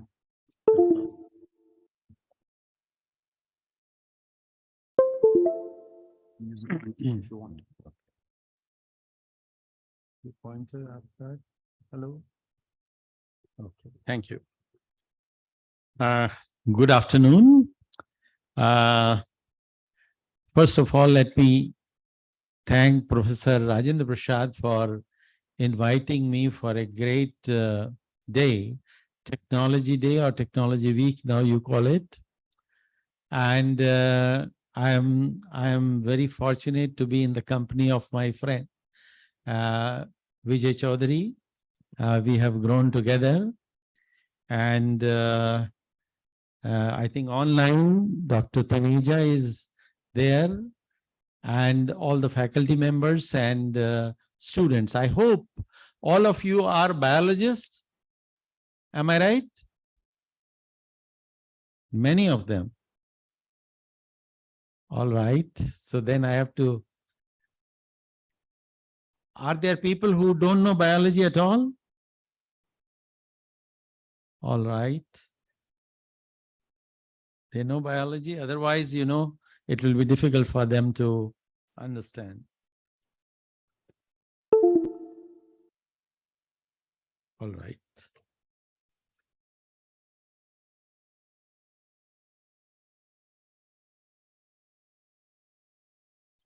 सिर्फ ये डाउन करना है ना? All right. Good afternoon. So today I am going to share with you my journey of developing technology for making recombinant vaccine against anthrax. Anthrax is a disease of animals which can accidentally be passed on to human beings. It's a biological warfare agent, very dangerous disease, fatal disease. It's caused by a gram-positive bacteria called Bacillus anthracis. It has two plasmids. Its spores are highly stable. They can be in the environment for 120 years and can cause this disease. And in our country, there are many places where endemic anthrax is quite often reported, like Odisha, Jharkhand, West Bengal, and Andhra Pradesh. And very recently in IIT Madras, you will be very surprised to know, because IIT Madras is 80% forest. And there were many cases of anthrax was reported in IIT Madras.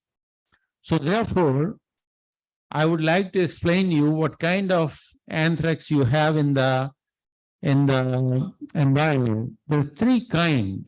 One is cutaneous anthrax, another is gastrointestinal anthrax, and third is inhalation anthrax. As the name indicates, cutaneous anthrax is the skin anthrax. Gastrointestinal anthrax is your gastrointestinal anthrax, and the inhalation anthrax is the most powerful and most dangerous anthrax. And usually if you get inhalation anthrax, the person dies no matter how much antibiotics you use. So therefore, to understand this talk, you have to understand these three terms: edema factor, protective antigen, and lethal factor. These are the three proteins which are made by this gram-positive bacteria, Bacillus anthracis, and released in extracellular environment. All these three proteins individually are not toxic. However, when they are in combination, they are toxic, they will be lethal, they will increase cyclic AMP and form edema. With the help of this cartoon, I am going to explain you how this toxin works. Protective antigen goes and binds to the receptor which are present in all eukaryotic cells. And there is a protease sitting on the cell surface, can come and clip into a small portion, 20 kilodalton, and 63 is left on the cell surface, which creates a binding site for lethal factor or edema factor. Then it goes inside by the acidic vesicle and transported in the cytosol by the acidified vesicle. And then they bring out their effects in the cytosol. For example, edema factor can convert ATP into cyclic AMP and can bring about certain pathophysiological effects. On the other hand, lethal factor is lethal in nature. It can kill the cells as well as kill the human beings as well as animals. In former times, you would have heard about a Florida accident where some notorious mind has sent some anthrax spores in these kinds of envelopes, and many people died in Florida. And so what is the way? How can we help the society not to have this kind of dangerous disease? The best way is to make the vaccine against it. The currently available vaccine for the animals is the live vaccine, which is very, very toxic, and you cannot give it to human beings. Russia is still using the live vaccine for the animals. In UK as well as in US, they are using vaccine which is the supernatant, and then they try to precipitate the vaccine with the aluminum hydroxide but it also contains a lot of residual toxicity, which is not very good for humans.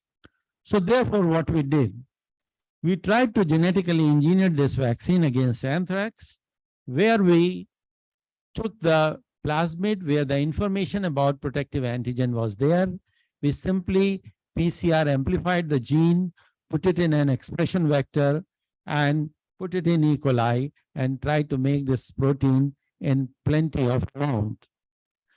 We did a lot of purification steps and finally made this protein and tried to see whether it is behaving like normal protein or not. So what we did, we tried to see whether it can bind to the cell surface receptor. The answer was yes. Then we tried to see whether it can be proteolytically cleaved by the proteolytic enzyme or not. The answer was yes. Then we tried to see whether it can bind to the lethal factor or not. The answer was yes.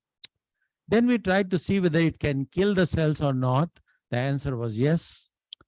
And then finally, we tested the vaccine on mice model to begin with, and we could get anywhere from 66% protection in the mice model. And that proved that this vaccine can be further developed for humans. Once the vaccine was successful in mice model, we tried to do it in guinea pigs. In guinea pigs, it gave about 80% protection. Then we went to New Zealand rabbits, where again we got 80% to 100% protection. And finally, we did studies on monkeys, where we could get 100% protection. Monkey is the best model. It is very close to humans. And that is why it gave us a chance to talk to the industry and give this technology to the industry for further development so that it can go for humans.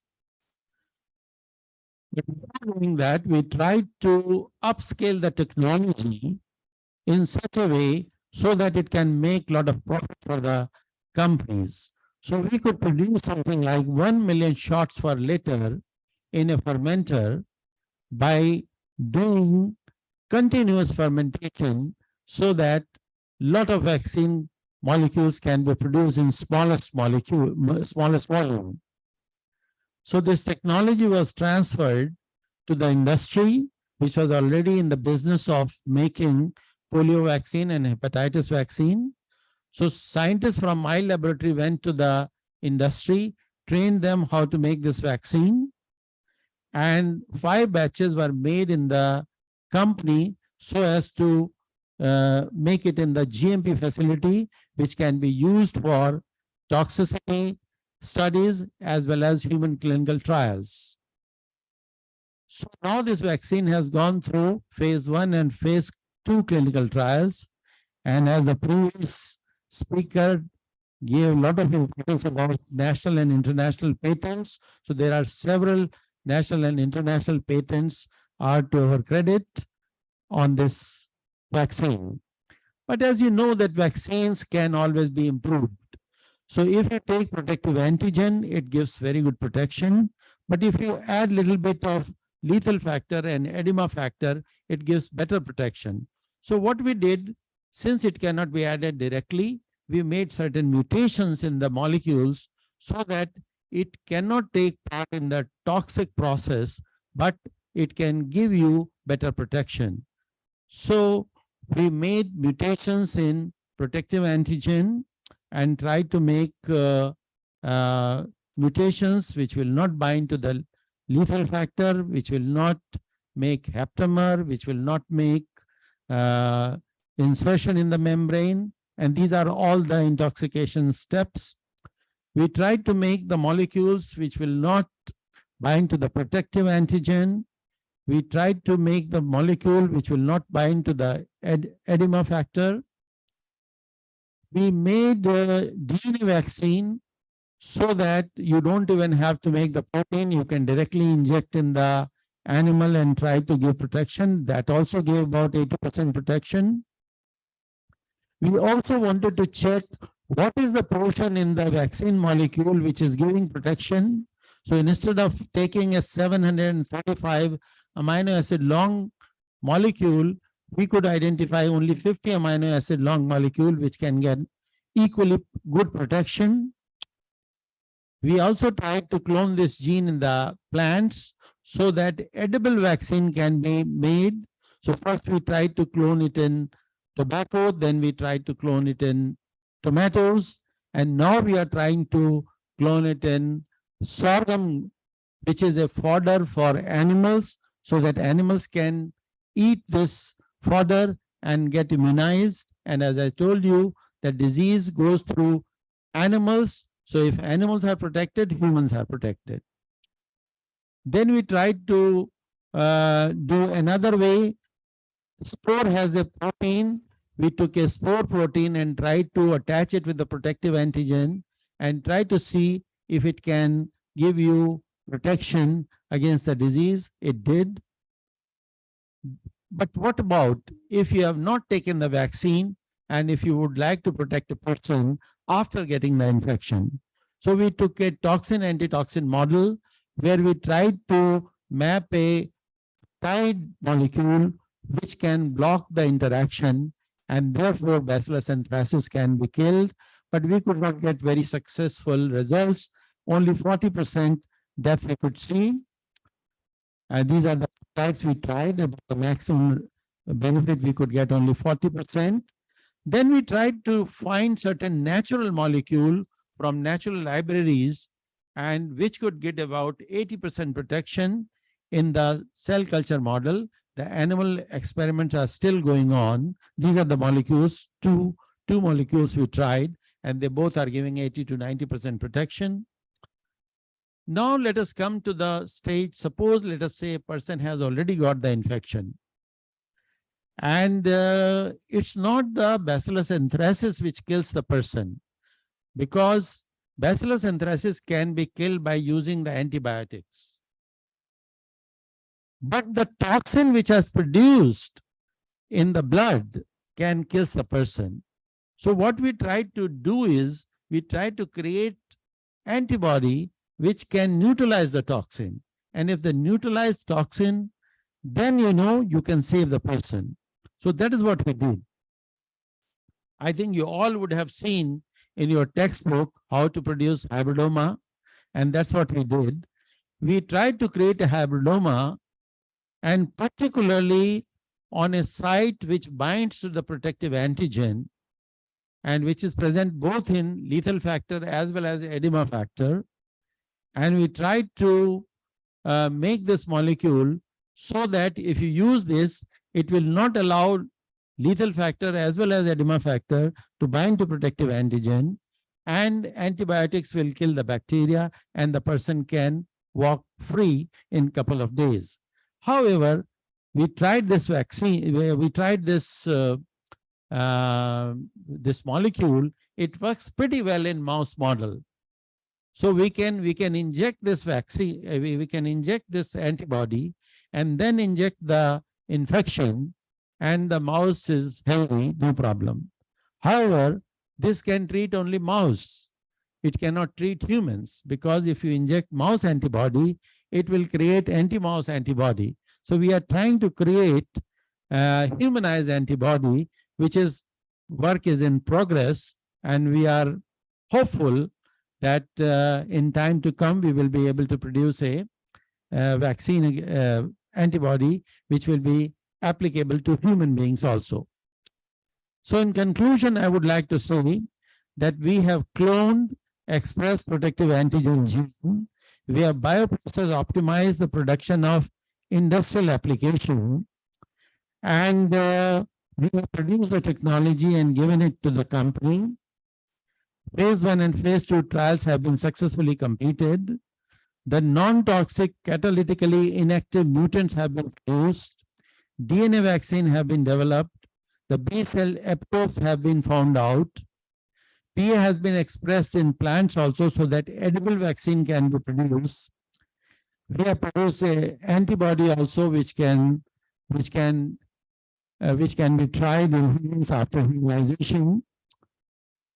And at last, I would like to say that this work was not possible unless my students work day and night, like all of you work in the lab, and funding agencies which were funding us all the time, like Department of Biotechnology, Agriculture Research, Indian Council of Medical Research, Council of Scientific and Industrial Research, DST, and all my collaborators help at different times. And these are certain recognition we got because of this work, President's Award and Health Minister's Award, etc. And this is our lab, this is how we work. And before I end my talk, I would like to tell you a short story how this vaccine went into the companies. See, once we produced this vaccine, the biggest challenge was how to take it to the company. So what we did, first, a company came to JNU and they asked 26 of us that if you have developed any product which can go to the company, we can perhaps have a deal with you. They listened to all 26 people, and 6 of them they selected, and they talked to me to transfer the technology to them. They wanted to give us 40 lakhs of rupees, and they said that we will give you 4 lakhs of rupees to begin with and take your clone. I asked the company that if you take my clone and if you just copy it and you return after 2 months and say that it didn't work, so what will I do? So they said, no, we will sign an agreement and this and that. So I went to the funding agency again and I told them, if you give me money to upscale the technology and give us certain money to buy some bioreactors, and that is where we upscaled the technology in JNU and produced 1 million doses of the vaccine in a liter of fermenter. And that gave the companies confidence to buy this vaccine.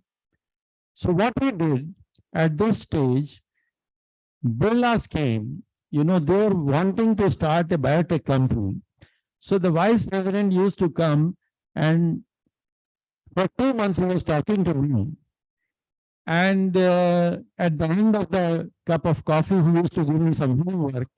And as a good student, I used to do it. He will say, okay, whatever we have talked, send me in a form of a email, and I used to write to him. But it was they never started a biotech company. So I got frustrated. So I thought, okay, let me do one thing, say thank you to this person.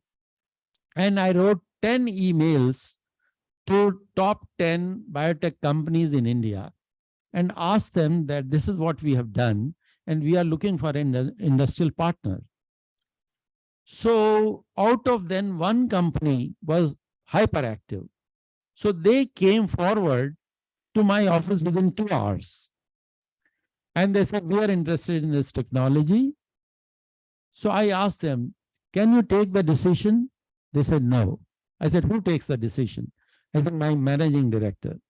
So I said, then I will only talk to your managing director, nobody else. And remember, 3 things. When I talk, your managing director should bring the checkbook. If he likes the technology, he has to give some money advance.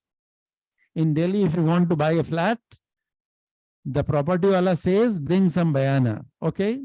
So we can also ask. Second thing I said, I don't waste my time. If I talk to you, I charge for my time.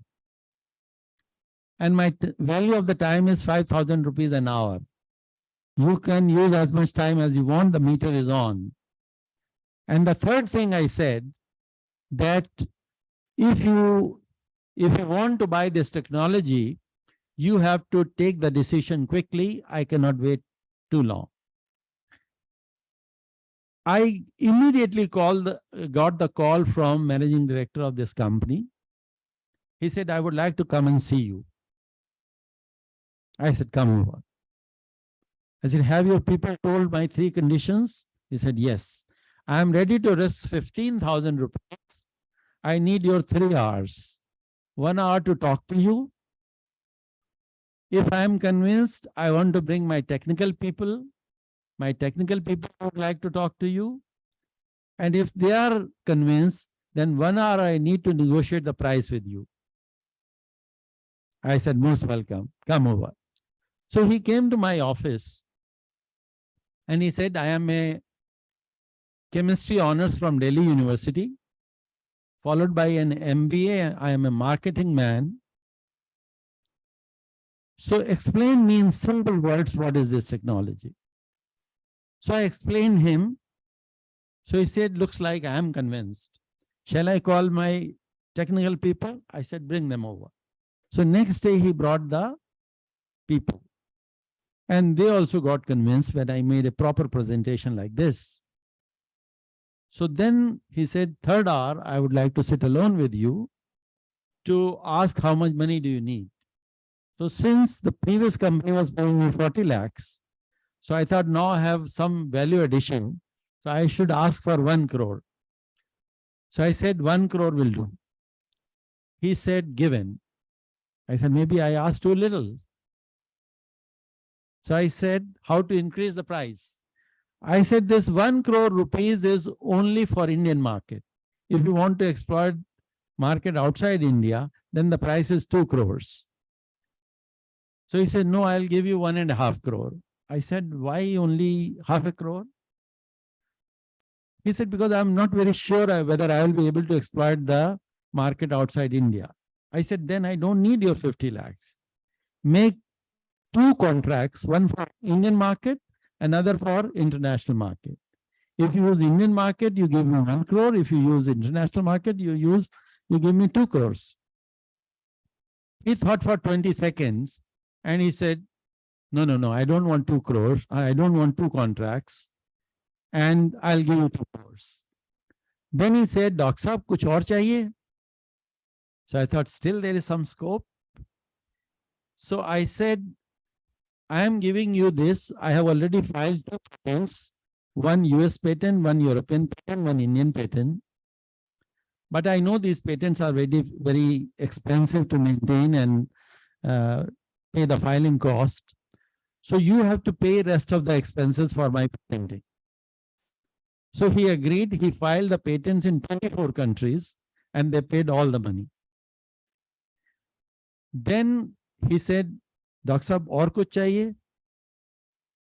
So I told ke, bhai, I am giving you this clone, you make vaccine in your company, but you are not buying me. Because Doctor Saab, aise kaise hoga? Aapke bina to kaam nahi hoga. So I said, then you have to pay me consultancy. So they paid me 24 lakhs consultancy, 1 lakh per month for 2 years to consult me. And I told them consultancy does not mean that I will go to your company and work there. You can consult me in my office. You can write me an email and get the answer. You can learn anything in my laboratory. All these consultancy will be covered in this 24 lakhs, nothing more. Then they said, what if we need some practical help in our premises? I said, I'll send my students, but remember, you have to pay. And since I can charge 5,000 rupees an hour, my students can charge at least 5 rupees a day. He said, okay, we will pay 5,000 rupees a day. And let me share with you, one student worked in the company for 37 days to help them to make 5 GMP batches. When he came back, he brought a check of 1,75,000 rupees, straight away went to a Maruti car showroom and bought a Maruti car and drove to the lab and said, sir, I have bought a Maruti car with the money company gave me. So, I mean, a young boy of maybe 25 years old could buy a car with this money. So I think the message I want to give it to the students, that money can be made by the technology. And I think that gave me confidence to make a startup company, which I have incubated in Jawaharlal Nehru University these days. It's called DIVAC, which works on diagnostics and vaccines, including therapeutic antibodies. And our first success was a little funding from United States, $400,000 for next 5 years. So, you know, all these budding scientists who are sitting over here, if you really want to be a successful entrepreneur, you can become. You have to always, you know, remember to learn skills from a person like Professor Vijay Chaudhary, who is going to give a next talk. Learn the skills, master them, and then use them for making any useful product which you can think about. I am sure you will find a buyer in India, outside India, and make money. So with these words, I thank you very much for your attention. And I wish you all the best for your future technology development. Thank you.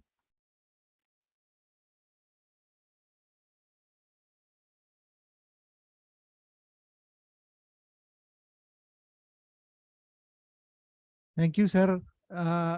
It was really encouraging for us. I'm sure for the students. So the stage is open for questions. Yeah.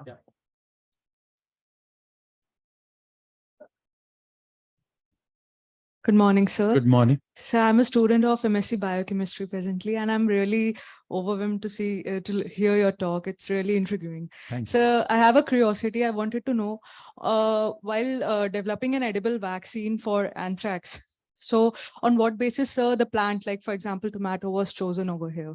Yeah, to begin with, we chose tomato because tomato you don't have to cook. You can eat raw. That was the reason. But you know, tomato is very expensive. You know, you cannot buy a tomato of 50 rupees a kilo and feed it to the animals. So therefore, now we are trying to express it in sorghum. We have got a DBT project to express it in sorghum, which is a fodder crop, and it can be fed to the animals. So that was the reason that we don't have to boil the tomatoes. We can have salad and eat it. Okay. So great, sir. Thank you so much, sir. Thank you. Yeah, please. Yeah, can you pass it on? Sir, in this regard, I have a maybe rather naive question that previously your vaccine was going through which route? So when you make it edible, it will go through GI tract. Yes, it will go to GI tract. Yeah. So don't you think your acids and other things will Yeah, affect this question I usually get when I talk about it. Perhaps you know that there are some M cells in our intestinal lining, and these cells can transport the molecule across the lumen. And this was the first time, you know, shown by a scientist called Art Sen. How he did? He was going through the streets of Hong Kong. A poor lady was begging, and a small child was in her lap. So when child used to cry, she used to give banana. And banana is sweet, child will chew banana and keep quiet. Art Sen got an idea. When we give the shots, children cry. Why not express the antigens in the banana or any other edible crop, and which people can eat it? And he tried first time in 1985. And that is where this science started. See, this is 37 years. But still, there is not a single edible vaccine in the market. Still, we are waiting. I hope one day edible vaccines will be there. Hello, sir. This is Tanishka Chaudhary from Biomedical Engineering. So since I'm studying biomedical engineering, I want to ask, what are the scope for students like us in India? Oh, I would say you have a great responsibility because making a vaccine in the laboratory is one thing. But engineers like you, for example, I didn't know anything about biochemical engineering, okay? And when we were making our, let us say, vaccine, it was 2 milligram per liter. And nobody can make profits with 2 milligram per liter. So I think these biomedical engineers or biochemical engineers have a very important role to play to increase the productivity which are economical. So I remember that we bought a bioreactor and we learned from the, scratch, nuts and bolts, everything. And I was not an engineer. My first degree is in chemistry, second degree is in biochemistry. So we learned, but you guys are already engineers, and you can try to develop technology where you minimum waste and maximum produce. If you are able to do that, I think it will serve the country and the industry a lot. All the best. Thank you. Thank you so much, sir.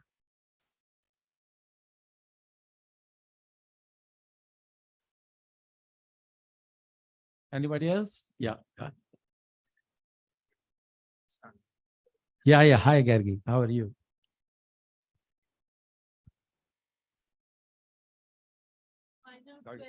Sure. I don't know much about anthrax, but Yeah.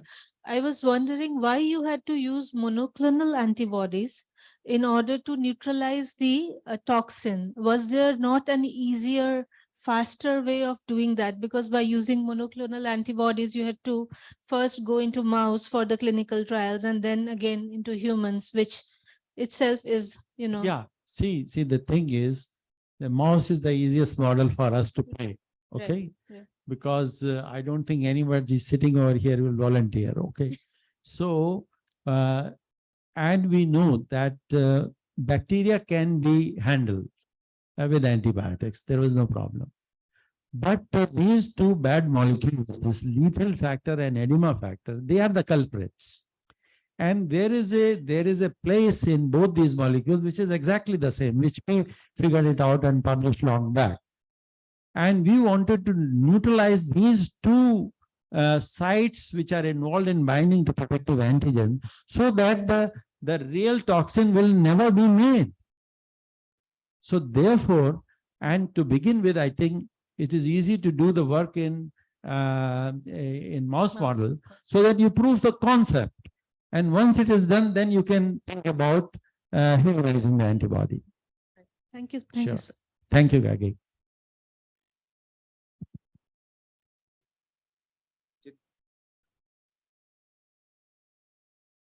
Yeah. You can take mine.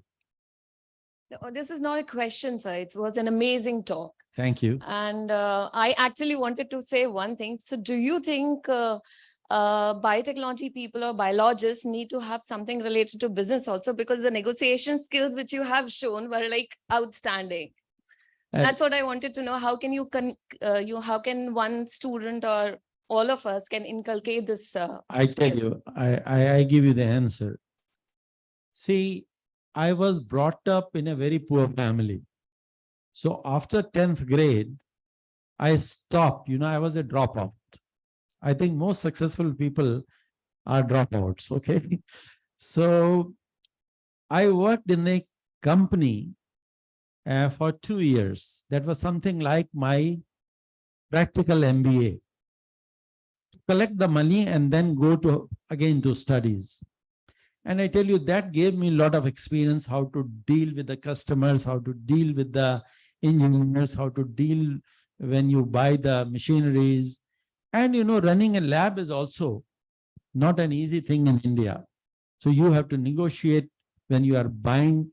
You have to buy the best machine. You have to get the best price. You have to get the best consumables. You have to get everything best. So that trained us through our whole life to become, but I used to give a course in JNU about these things so as to develop these skills. Otherwise, what happens that you are very good in the laboratory, but when it comes to the practically dealing with the it becomes difficult. Yeah, because there are so many But people. I learned practically in life, but you are right, a course can be designed. Yeah, because it should be, people should be able to pass on exactly the thing which the quality which they have developed. Yeah, thank you so much. And I had a startup when I was 24 years old. So that gave me experience. You know, when Modi ji were not there, I started when I was a PhD student, so that if I don't get a job, at least I have my startup. Hello, sir. This is Gitanjali from MSc Biotechnology. So since we were talking about edible vaccines, and so there needs to be a certain amount that I need to ingest to get vaccinated, right? So how do we take care of doses? See, this is one of the problems. You hit it right. This is one of the problems with edible vaccine dosage, because what happens, it is something like Ayurveda, that in Ayurveda they say that you take this much and eat it, but all plants may not have the active principle same concentration, correct? The same problem is there with edible vaccine. So what perhaps you have to do is that you make edible vaccine and then estimate how much active ingredients are there in this vaccine, and then use accordingly. So this will change depending upon the plant that I'm using. So no, you may have 10 plants, doesn't matter. But the formulation you make, you have to estimate how much protective antigen is there and how much is required to give the enough immunity. Okay, thank you, sir. Thank you.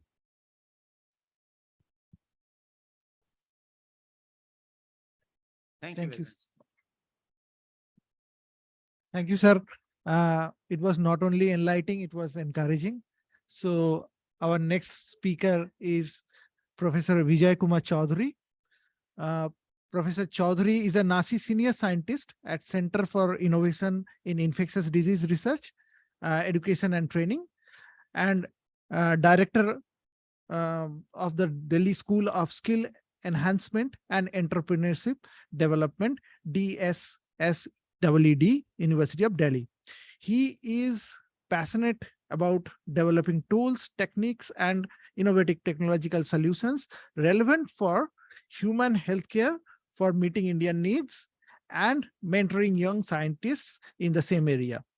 In 2015, he founded Center for Innovation in Infectious Disease Research, Education and Training, or CIDRET, as we call it in short, University of Delhi, which led to the concept of establishing DSSED at the University of Delhi. He and his group has developed many antibody-based technologies which have been well recognized through the publications, patents, and awards. His lecture will give us the details of those developments. Professor Chaudhary has more than 90 publications in high impact factor journals and more than 25 US and several Indian patents to his credit. He is a fellow of National Academy of Sciences. He has been a member, chairman, co-chairman, and many scientific and IPR committees and technology transfer committees of DBT, ICMR, DST, BIRAC, etc. And he serves and has served as consultants and as advisors for many biopharmaceutical companies in India. So he has been here before and he has always encouraged us. So with this, I would invite Professor Chaudhary to the stage.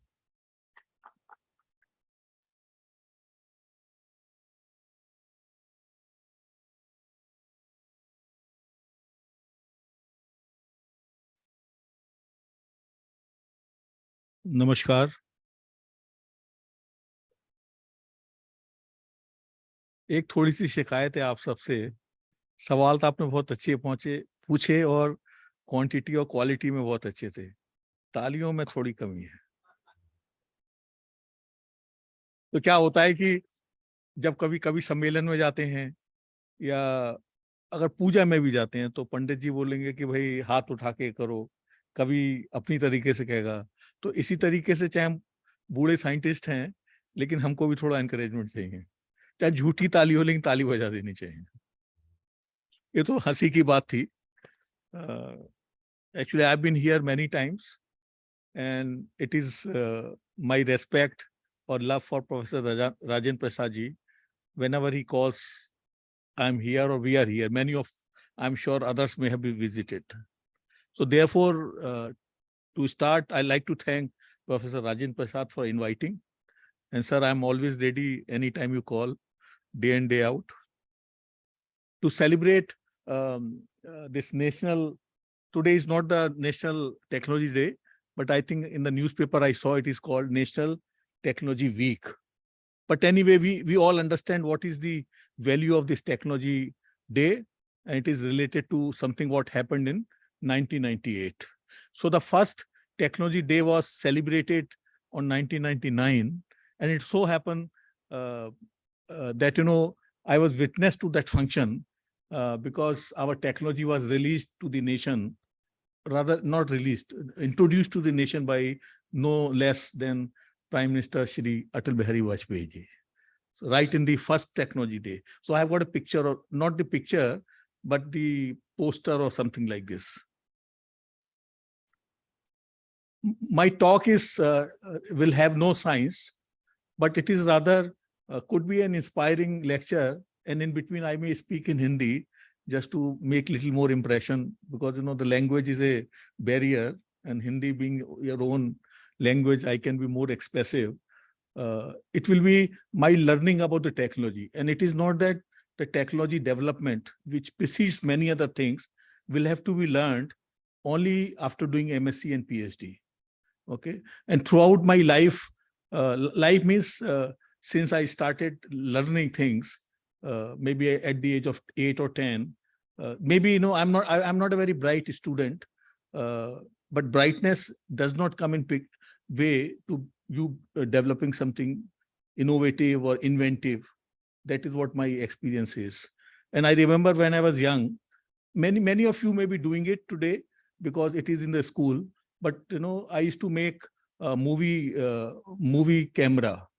How did I do it in my town? I've changed, you know, I've written my lecture, but I'm going differently. So we had a Lakshmi Talkies. I come from a small town, Chandosi in UP district, Moradabad. So there was a film theater called Lakshmi, and I was very keen. How does the film works? So there used to be reel, 17 reel की picture होती थी या 19 reel की होती थी, लंबी वाली राज कपूर की 24 reel की हो गई. तो उसके वो क्या करते, बीच बीच में गायब हो जाती थी picture. And the reason was there was a big roll. Now it is all electronic, and then when it is going at the high speed, the strip will break, and the operator, see, I'm watching the movie at a young boy of 10 or 12, and I'm also watching what is happening. So they will cut the picture, cut the film, and remove a piece of it, and then join it. I don't know how did they join, but they join it.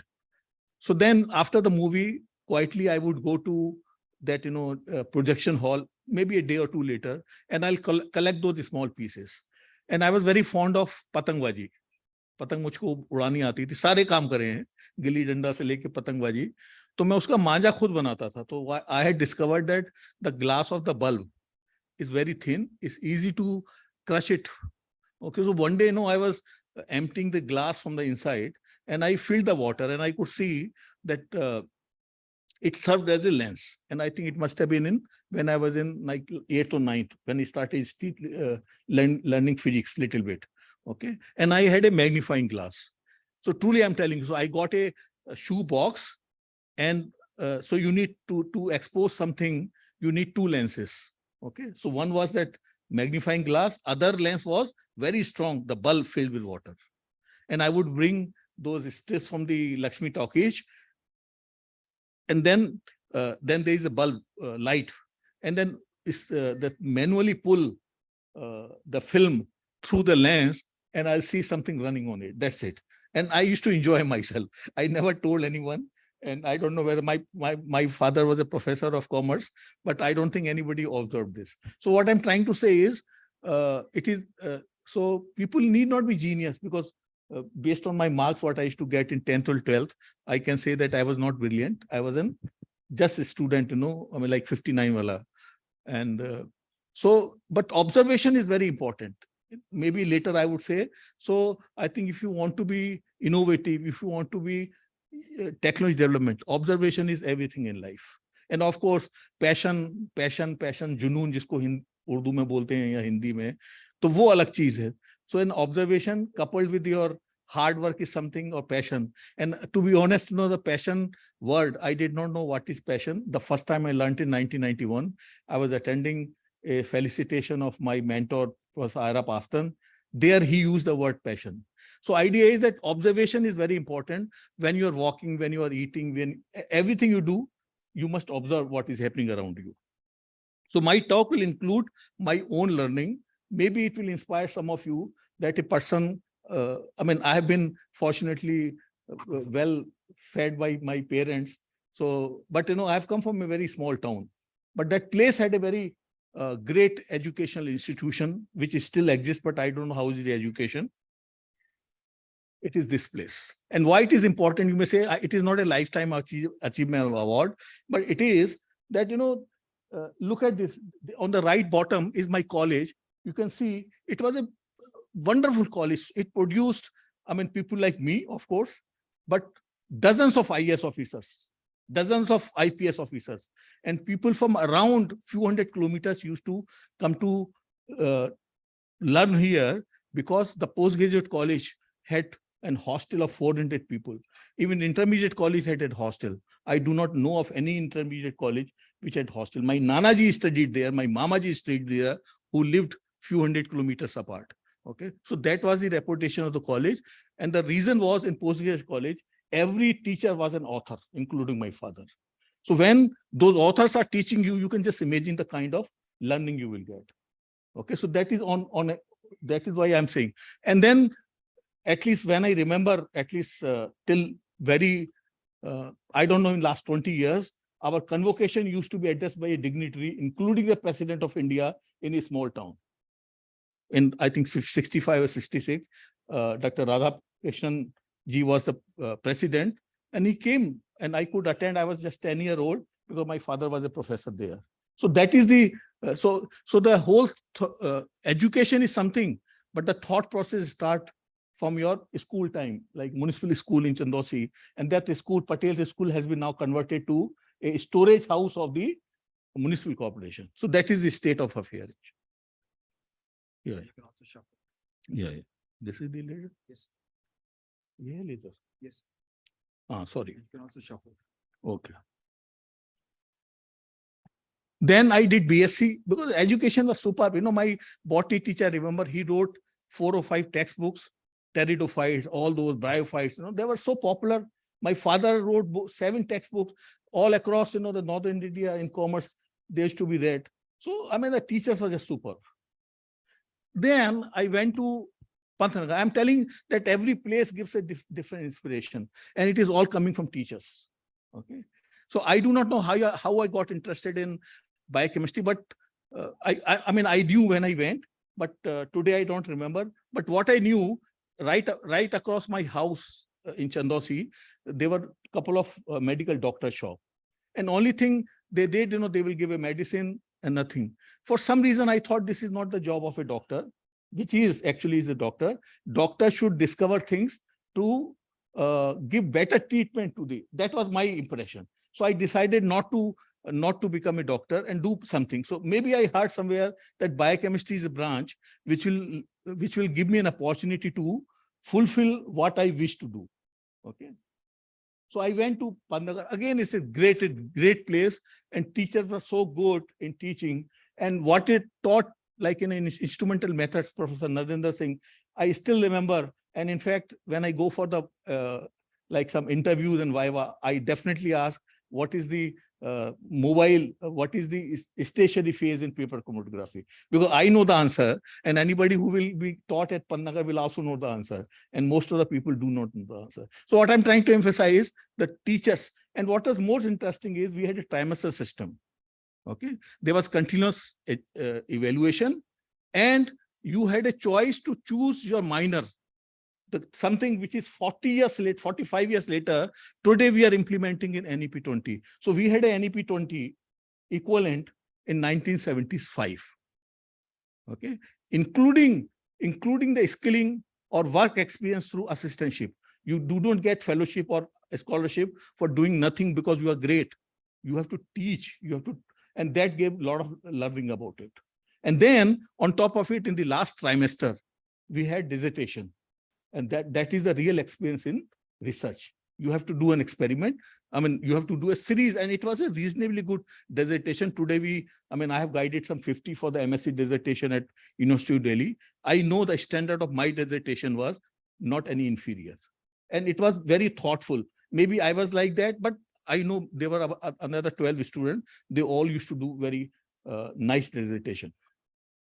So that was an incredible, and it so happened, few years ago, 40 years later, they recognized my contribution and gave this lifetime award. So idea is that you have to be, and I can tell stories and stories about the Pantnagar, which made me learn and become, they're all related to observation.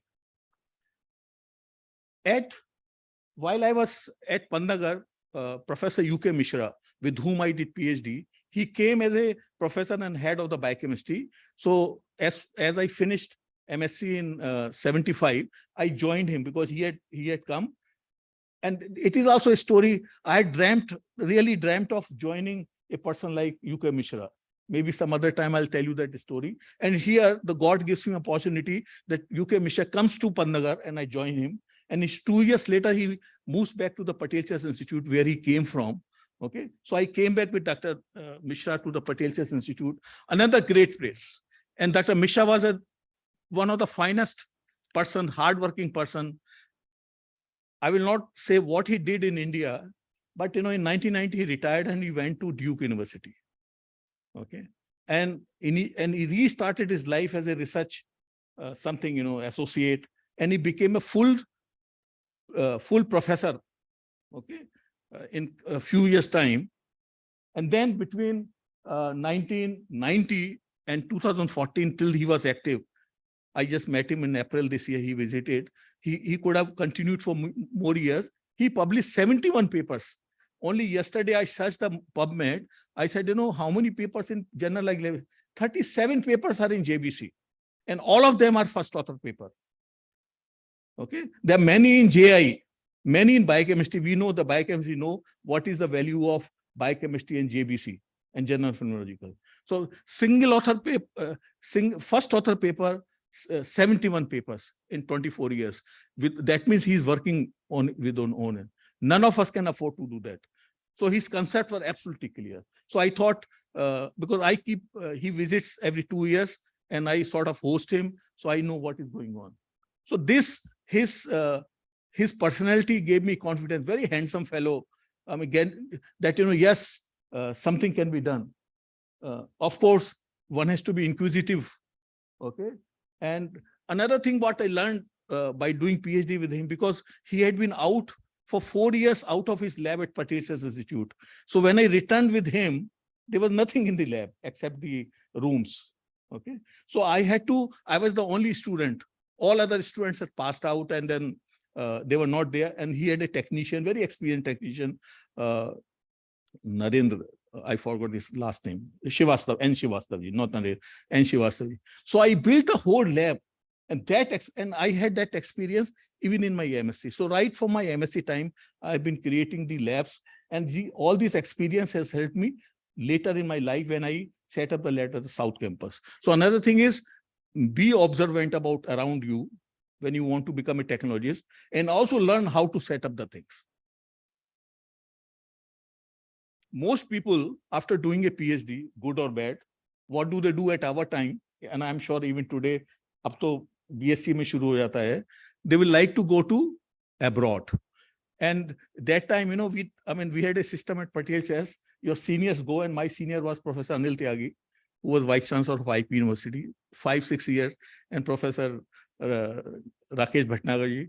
So only thing what we'll do, there was no email or nothing.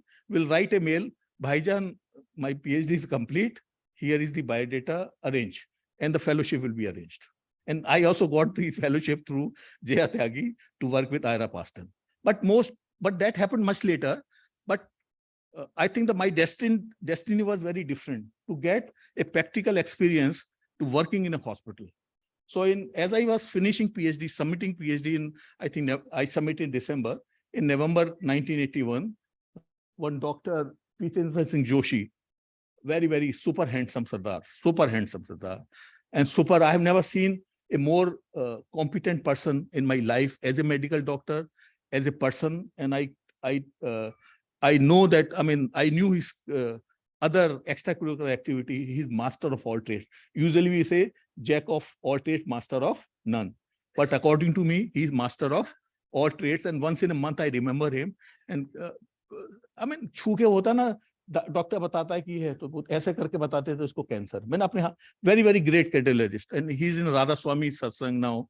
I have not met him for 40 years, but I remember almost once in a month in some other context. So he came and I got opportunity to not work, to set up labs, diagnostic lab in Escorts Medical Center, which is today reasonably large hospital in Faridabad. So I set up the lab. Again, that opportunity gave me, that training gave me an opportunity, very great training of setting up the things. And because of my experience in handling radioactivity, I could get the license to perform radioimmunoassays, and the bar gave. And people used to come from Delhi to get the testing done at my place. Okay, and I was not trained as a medical biochemist. You know, in Patel Chess, we had a basic biochemistry, but I read dozens of books by importing them from American Association of Clinical Chemistry. So that is what, I had a zeal to learn something new, and God gives you opportunity automatically. And here was an opportunity. Nobody, all our friends like, Yogandar Singh, Professor Des, many others, they will all go just submit the thesis, and they have the Viva. In many cases, Viva will be held outside. They will all fly to NIH or other places. But my destiny was different, that I had to get experience in a hospital for about 5 years, 81 to 85. So that was phenomenal.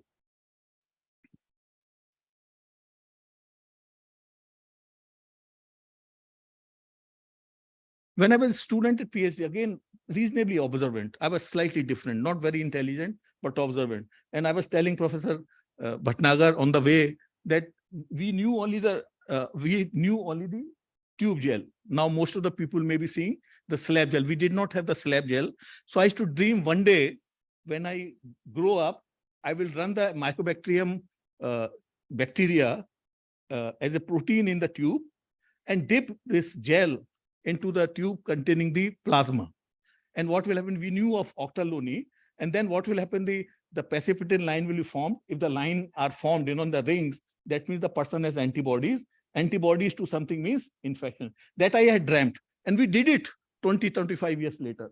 Okay. And I was very, very passionate about developing, different assays. I would go to Chavli Bazaar in Delhi and I made the stamps, with the, those designs, those for rocket immunoelectrophoresis.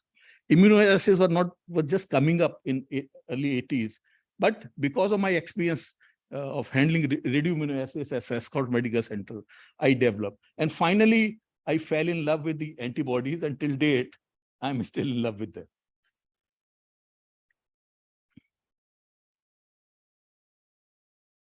Another thing, another thing of learning, my real learning of the immunoassays happened when Professor Talwar organized a meeting in 1982. We were very young that time, but I remember it was a 3-day meeting, not hands-on, but he published a book. I still have that book. And then they were talking about a lot of assays. They were not, I was not able to understand. Today I make sense that I attended, got some exposure. So that exposure was not for real learning. It was to get interested into the immunoassays. Well, after 4.5 years of doing PhD, while the Viva happened and then I Escorts, I went to NIH. And life was very simple. Dr. Jaya Tyagi got me at Ira Paston. And so it's a very, very big lab, some 50 postdocs working, very rich lab. And we never published a paper less than JVC, never. I don't have any paper less than JVC from there out of 50 papers. So that was the level of, so I asked Ira Paston one day, would you have taken me if Jaya had not recommended? He said, no. Okay. But I proved that I was worth it, actually. So when we go to NIH, there is a foundation called Foundation of Advanced Education in Sciences, FAES. Many of us, I've written your name. I do not know whether you took a course or not, but Yogendra, many other, they will take the course. And that was a real learning. Like these courses used to be held 5 to 7 o'clock. And the practical courses were like over the weekend. There was a private company who used to run. So I learned hybridoma, many other things through these courses. And when I returned to India after 5 years of postdoc, that, I had learned, that is the way to empower people. Okay, so from the day one, I started doing those kind of activities at the South Campus. And I think it's written here, 1991, because we wanted to introduce recombinant DNA technology in colleges. Even in our department was not there. Okay, because there was nobody doing that kind of work. So when I came, I started doing some work. And then in colleges, we wanted to start recombinant DNA in the BSc. So how do you train these two teachers? So there were 24 teachers. Okay, so we organized, me and Dr. Anil Tyagi organized a workshop, hands-on workshop to tell them about recombinant DNA technology, how to handle the bacteria, how to streak, how to grow culture, how to isolate plasmid, and every teacher did it on their own hand. They still remember that good teaching. And that led to initiation of introducing RDT papers and a new course for the BSc Honors Biochemistry.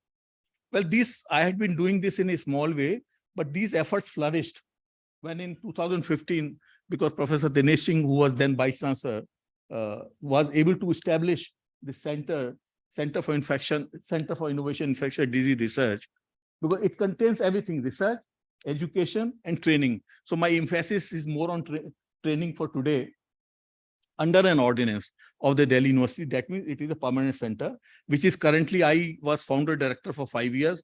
After my superannuation, Professor Amita is the director. And she and many other younger colleagues in the South Campus, they are involved in running the skilling activity, which I'll come to. Okay. And the CIDRAT has been running hands-on courses on many, many subjects for last so many years. Okay. And one recent activity which will like you to pay attention to, it was a 100-day skill festival which we organized recently, because our university completed 100 years of its existence. Okay, so Amita proposed that let us do 100 days of hands-on training on different topics, and this is what is the final. We had this valedictory on 9th of May, the 100-day skill festival, and these are the list of workshops, and everything was hands-on except one, which is the Advanced Technology in Life Sciences, FDP. And then many of the students who were from Delhi University colleges or from Jamia Millia or many other places, they were attending these hands-on by leaving their classes, which is kind of bad. But it tells that there is something missing in our current education system. I'm sure with the NEP 2020, it will improve. I'm just skipping at NIH. There were a lot of technology development which I learned. I also learned how to write the patents. I also learned how the technologies are negotiated, not the way you did, because I was just a postdoc. Okay. So I was the first one to make recombinant immunotoxin. And then I tell you another very good thing. If you do good, everybody recognizes you.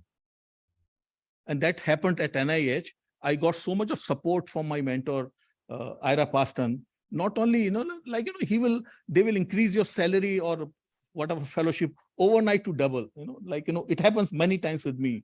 And then at least he gave due credits to my effort. Published numerous papers, including Nature, many. Okay. But then the technology was so powerful, many years later, it led to a development of a drug. I'm not part of that development, but the basic technology. And all this having 2 dozen US patents from that work, and also, of course, that continued in US, brought, these are all some of the patents, brought many, many good things. So what happens is when you do good, you publish good papers. Patents, those who are knowledgeable, they can protect their invention through the patents. So I learned how to write the patent. So writing of the patent is very simple. What I learned, and we still do it, write a detailed paper, give it to a patent attorney, a good one. They will convert that into a patent language and that becomes a patent. If you think that patent is something different, that's not. At least that's the way we have been writing today. We recently, 3 years ago, we wrote a patent of 200 pages, published, I mean, printed pages, not typed pages. And that's how we did it. So that work of NIH was recognized through an award of this NIH Directors Award. It has never been given to a postdoc. Okay. But then you have to recognize and what you do, what is available is given. This is given to the faculty. And I earned, I don't know, maybe $150,000 or $200,000, $200,000, $2 lakh की royalty आती आई मुझको. And I think this is an old slide. I don't get any more. Up to 2018, I used to get about $1,000 a year. And I've got up to $15,000 in a year. So idea is when you do good work, and the same thing was said by Professor Bhatnagar, that money is not the constraint. Today, we may be running after money. Money can be earned. It's not, it is difficult, but you have to just, hit the nail and don't, keep doing good work. It will happen. Then when I came to India, not that I was so strong that, I will take, I'll do nationalist, that I'll do what my nation needs. Because the kind of work we were doing just cannot be done here. Maybe it is done here because it required, skid mice, all those mice, those are not possible. And then for some reason, I didn't want to carry forward that work which I did. Otherwise, I would have been running every 3 months to US. I thought, let me use all of the knowledge. And I had required a lot of knowledge. Not many people acquired so much of knowledge. Because of that doing good work, I had a lot of, and I could start a lot of new activities and real, first time in India kind of thing, which are meaningful. So these are the 3 things I'll go in my next 10 minutes. Okay.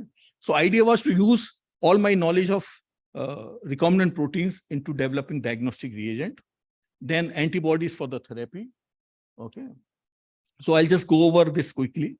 Again, with the perspective of the technology development, that every work led to a development of the technology. Okay. So this slide I modified actually yesterday. So the very first technology we were establishing the phage display system in our lab. And we thought that if the phages will bind to something, you need to detect phages by antibody. And there was no antibody to the phages available. Back to phage M13.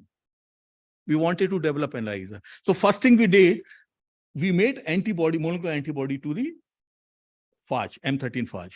And I knew that it is valuable because that sense had developed during my postdoc. We immediately filed a patent. I think patent was granted within 2 years' time. I think 93 we filed the patent, and in 96 it got awarded also. And we knew that if I keep the antibody with me, it is not going to be used. Okay, that time money was not so interesting, but and then there were no rules also that you could receive the money. And because of my technology, DBT was very, I think it will come to. Okay, so the antibody, the technology was transferred to Pharmacia. Pharmacia was one of the largest biotech global company at that time, which became GE Healthcare, and now today it is called Cytiva. They brought the product in the market, and that product remained in the market for 20 years. But because country did not have right policies to transfer the technology, licensing and royalties, so this was transferred for a lump sum transfer of $20,000 in 1996. Okay. And then it remained up to, I think, 2017 as a product in the market. And then many other companies are developed. So these large companies probably have a cap that if the market is not so much for their product, they will stop. Okay. We did publish the paper, made sure that the patent is filed. So the paper was published in 95. Patent, I think I remember was, and the person who's filing the patent, from the Anand and Anand, he was a physics person, very senior person, retired Controller General of Patent. I had Shanti Kumar ji. You know that, because he was the only person in the country.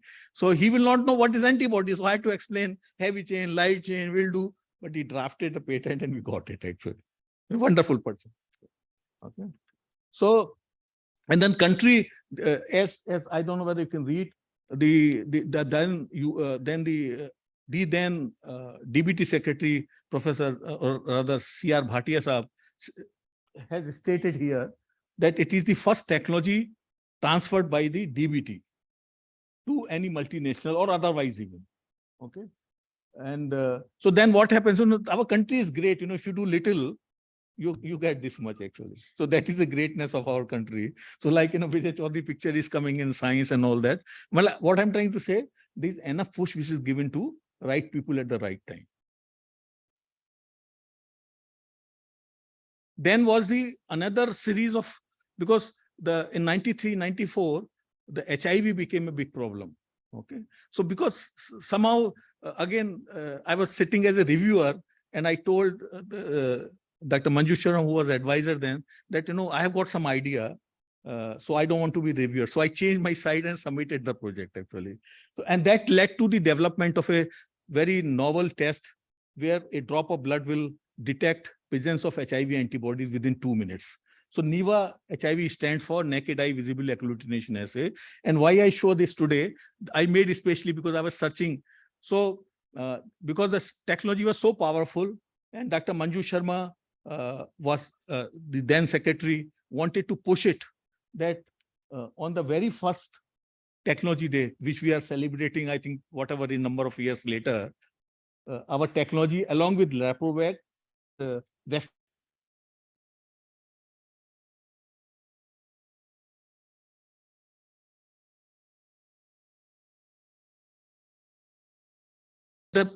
we transfer the technology to Kerala by something very similar process.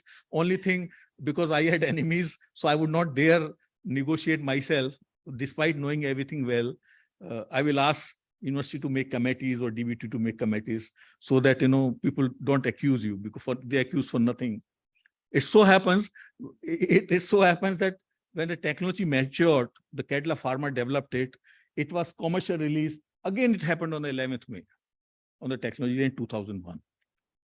And I think around that time, the technology also got the Biotech Process Award of the DBT.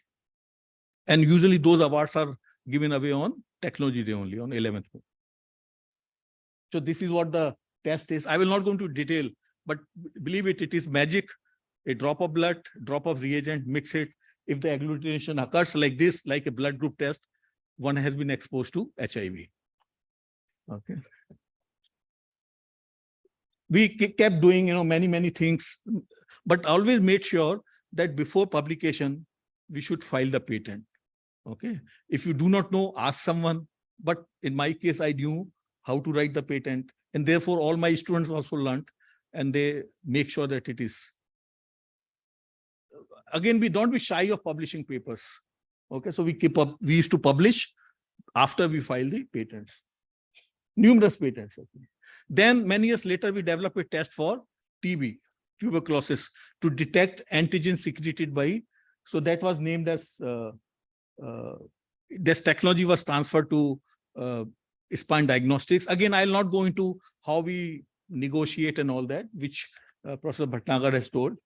All the work has been supported by DBT, so I'm thankful. Again, what happens, technology day is in my blood. Okay. So you do good work and DBT gives you another award. They have got the only award is Biotech Process Award. Again, it happens on the technology day, actually. I think it was 2015. It was to be given in 14. It was not celebrated in 14. So it was given away in 2015. So doing good work will always get recognized. If it is not getting recognizing for some reason, you may see that, there's something like it will happen. Okay. In last few years, we have been interested in therapeutic antibodies and developed a very strong technology of discovering human antibodies through a technology called fast display. And we developed the library, we developed the whole process of selecting of the antibodies. And again, as soon as we developed it, I was to give a lecture on 30th November, I think 18 or 17. We filed the patent on 29th because I wanted to give a lecture. And then, of course, the Indian patent has been granted. And we worked with a company called Genova. We transferred their clones. So technology has been transferred for some, and then it is being continued. Again, what happens when you do good, बिना सिफारिश के फिर award मिल जाता है ना? तो फिर biotech award मिल गया. It is, see, sometime, you get one award after another award for your doing good work. But what I like is, here I can say that my group has got award not for my lifetime achievement. It has got award for a different product every time. So this is the third one in the row. Okay, I hope we can make one more till But this technology is being used for discovering antibodies for COVID neutralization. Because of changing, we discovered a lot of antibodies.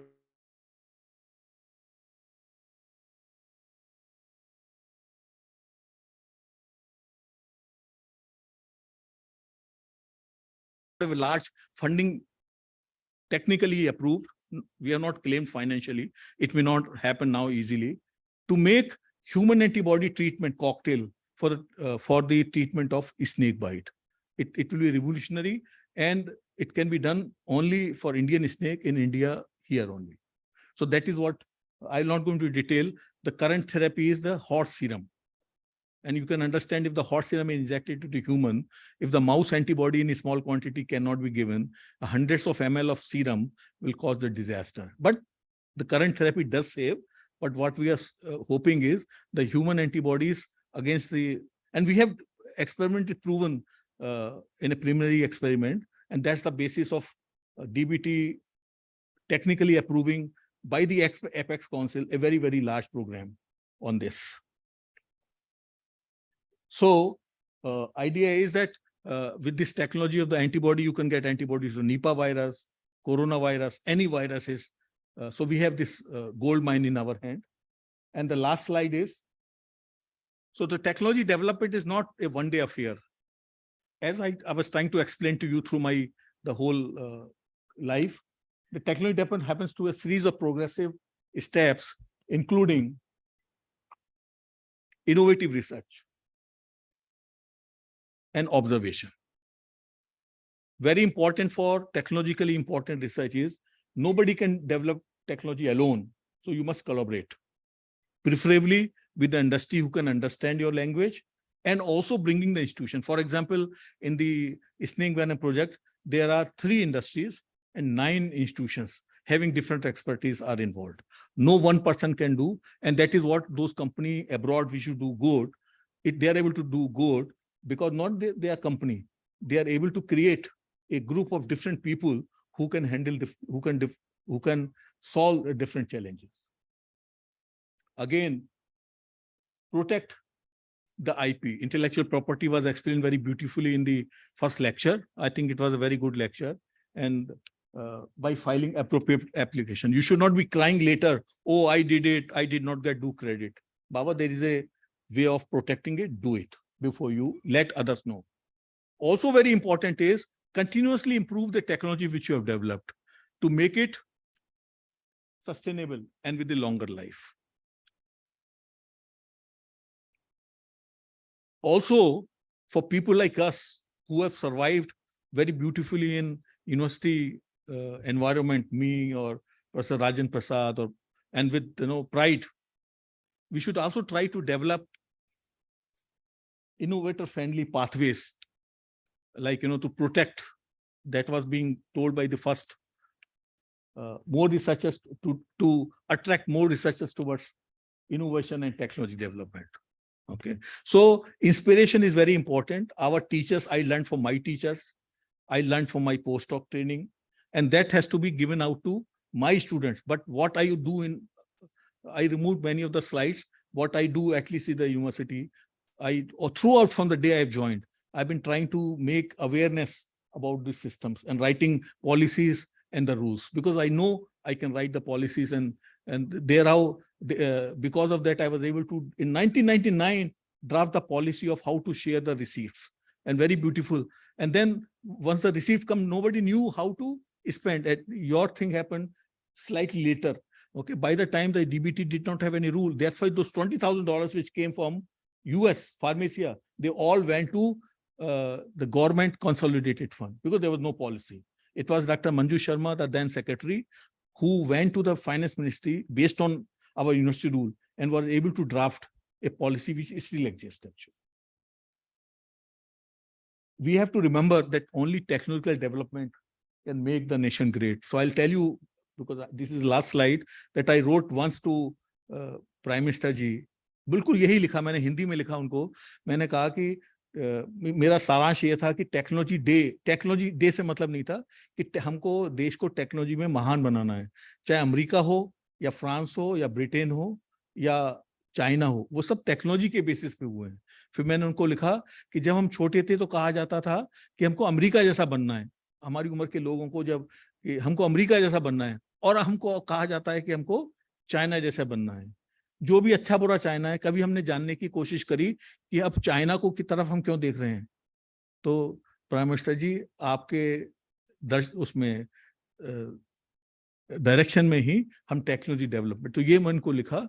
और technology से ही क्योंकि जब atom bomb बना था वो technology से बना था. बेसिक साइंस को टेक्नोलॉजी में उन्होंने कन्वर्ट कर दिया. That was a bad part it. So every good part. So I tell you the last part of the technology is, अभी आज जैसे एग्जाम्पल दे रहे थे टेक्नोलॉजी का, बैंकिंग का, तो कल मेरी कुलीग हैं जो doctor Amita, she was looking at my slide. So जो वो था CR भाटिया वाला biotech sales product to the multinational, उसमें लिखा हुआ था कि Vijay Chaudhary appeared on science. तो बोला सर ये आपका ये अपीयर हुए हो, आपको मालूम है? मैंने कहा देखा तो था लेकिन मुझको इंटरेस्ट नहीं है.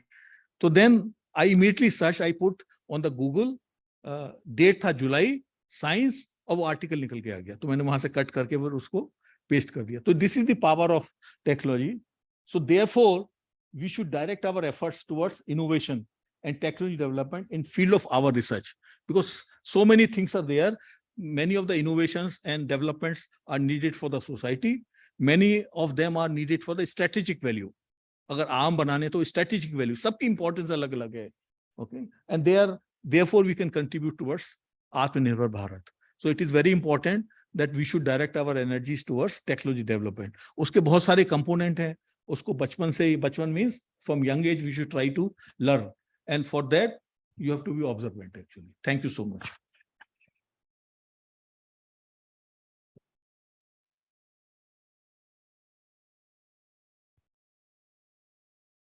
Maybe we can take 2 quick questions. Good afternoon, sir. My name is Abhilasha Sharma, and I'm currently pursuing Masters in Biochemistry. Sir, your journey is so inspiring. So as a future biochemist, I'd like you to enlighten us as how can we choose our research area for PhD and contribute to our society? तो आपने बहुत मुश्किल सवाल पूछा, क्योंकि मैंने तो choose ही नहीं करना पड़ा. रास्तों में चीजें आती गई और उसको आगे शिद्दत मीन्स पैशन से. पैशन तो वर्ड बाद में 99 में सुना, मतलब शिद्दत से करते रहे. तो मैं तो ये नहीं कह पाऊंगा कि कैंसर में आप काम करिए या इन्फेक्शियस डिजीज में. मेरा तो कहना यह है कि अब तो कैंसर में हिंदुस्तान में बहुत कुछ हो गया है ना. नहीं तो आज से 20 साल पहले आप ये सवाल पूछते तो मैं ये कहता था सबको कि अगर काम करना है हिंदुस्तान में तो इन्फेक्शियस डिजीज में काम करो, which is not true any more. I think every disease important because I come from a human health care field. Okay, but I mean, the agriculture is equally important. Everything is important. So you cannot be choosy actually. I don't think anybody can be choosy कि मुझको neuroscience में काम करना है ना. तो आपको क्या अच्छा लगता है? सर अब पढ़ लिया ना आपने, BSc सेकंड ईयर में होंगे या जो भी होंगे. अब कौन से सेमेस्टर में? Sir masters final year. Final year. Final year में तो आपको क्या अच्छा लगता है? सर इम्यूनोलॉजी एंड ऑन्कोलॉजी, है ना. तो इम्यूनोलॉजी ऑन्कोलॉजी तो बहुत बड़ी चीज हो गई, है ना. तो आप दोनों के मिक्सचर को करो, आप थेरेपेटिक एंटीबॉडीज काम करो. थेरेपेटिक एंटीबॉडीज का जो करंट क्या होता है, जो साइंस भी पैसे से ड्राइव होती है ना. तो जो थेरेपेटिक एंटीबॉडीज हैं इंडिया में नई कोई नहीं बनती है, लेकिन अच्छी बनाने लगे हैं, मतलब कॉपी करने लगे, विच इज गुड. तो इस समय world wide market of the therapeutic antibodies, I have removed those slides, is about $150 billion. जब कोविड हुआ था तो आपने सुना होगा कि कॉकटेल एंटीबॉडी आई थी. They save numerous life. it was not pandemic in regular way, virus doesn't change so often. Those antibodies would have worked. Because of changing, we also have made antibody, and we have now antibody which works on Omicron also, but they are becoming so therapeutic antibodies for you because you are interested in immunology, you are interested in oncology. So cancer की जो antibodies का इस समय use है, it is most in cancer and 150 billion, and it is expected in next 5 years it will go to 300 billion. It is truth. Okay, so people like you have to work in India. In fact, in this 100-day festival, I had planned to do a antibody workshop for 14 days or 3 hours each. I could not find the right speaker of my choice. Maybe the whole purpose of that workshop was to encourage youngsters like you, MSc, BSc, BTech, MTech, to get involved into therapeutic antibody science. It's a great science. And I mean, जिस चीज का होता ना, जिसका कोई नहीं उसका भगवान होता, तो ऐसे ही कैंसर में कैंसर का इलाज नहीं होता है, लेकिन antibodies are doing wonders in cancer actually. So I think you got your answer. Thank you so much, sir. Thank you. Anybody Thank you, else? Thank you. Again, Professor Chaudhary is known to deliver encouraging lectures, and that he has been done this before. And as usual, it was really nice. So we are at the end of the technical session. So, but we cannot end before I give thanks to the people who actually deserve this.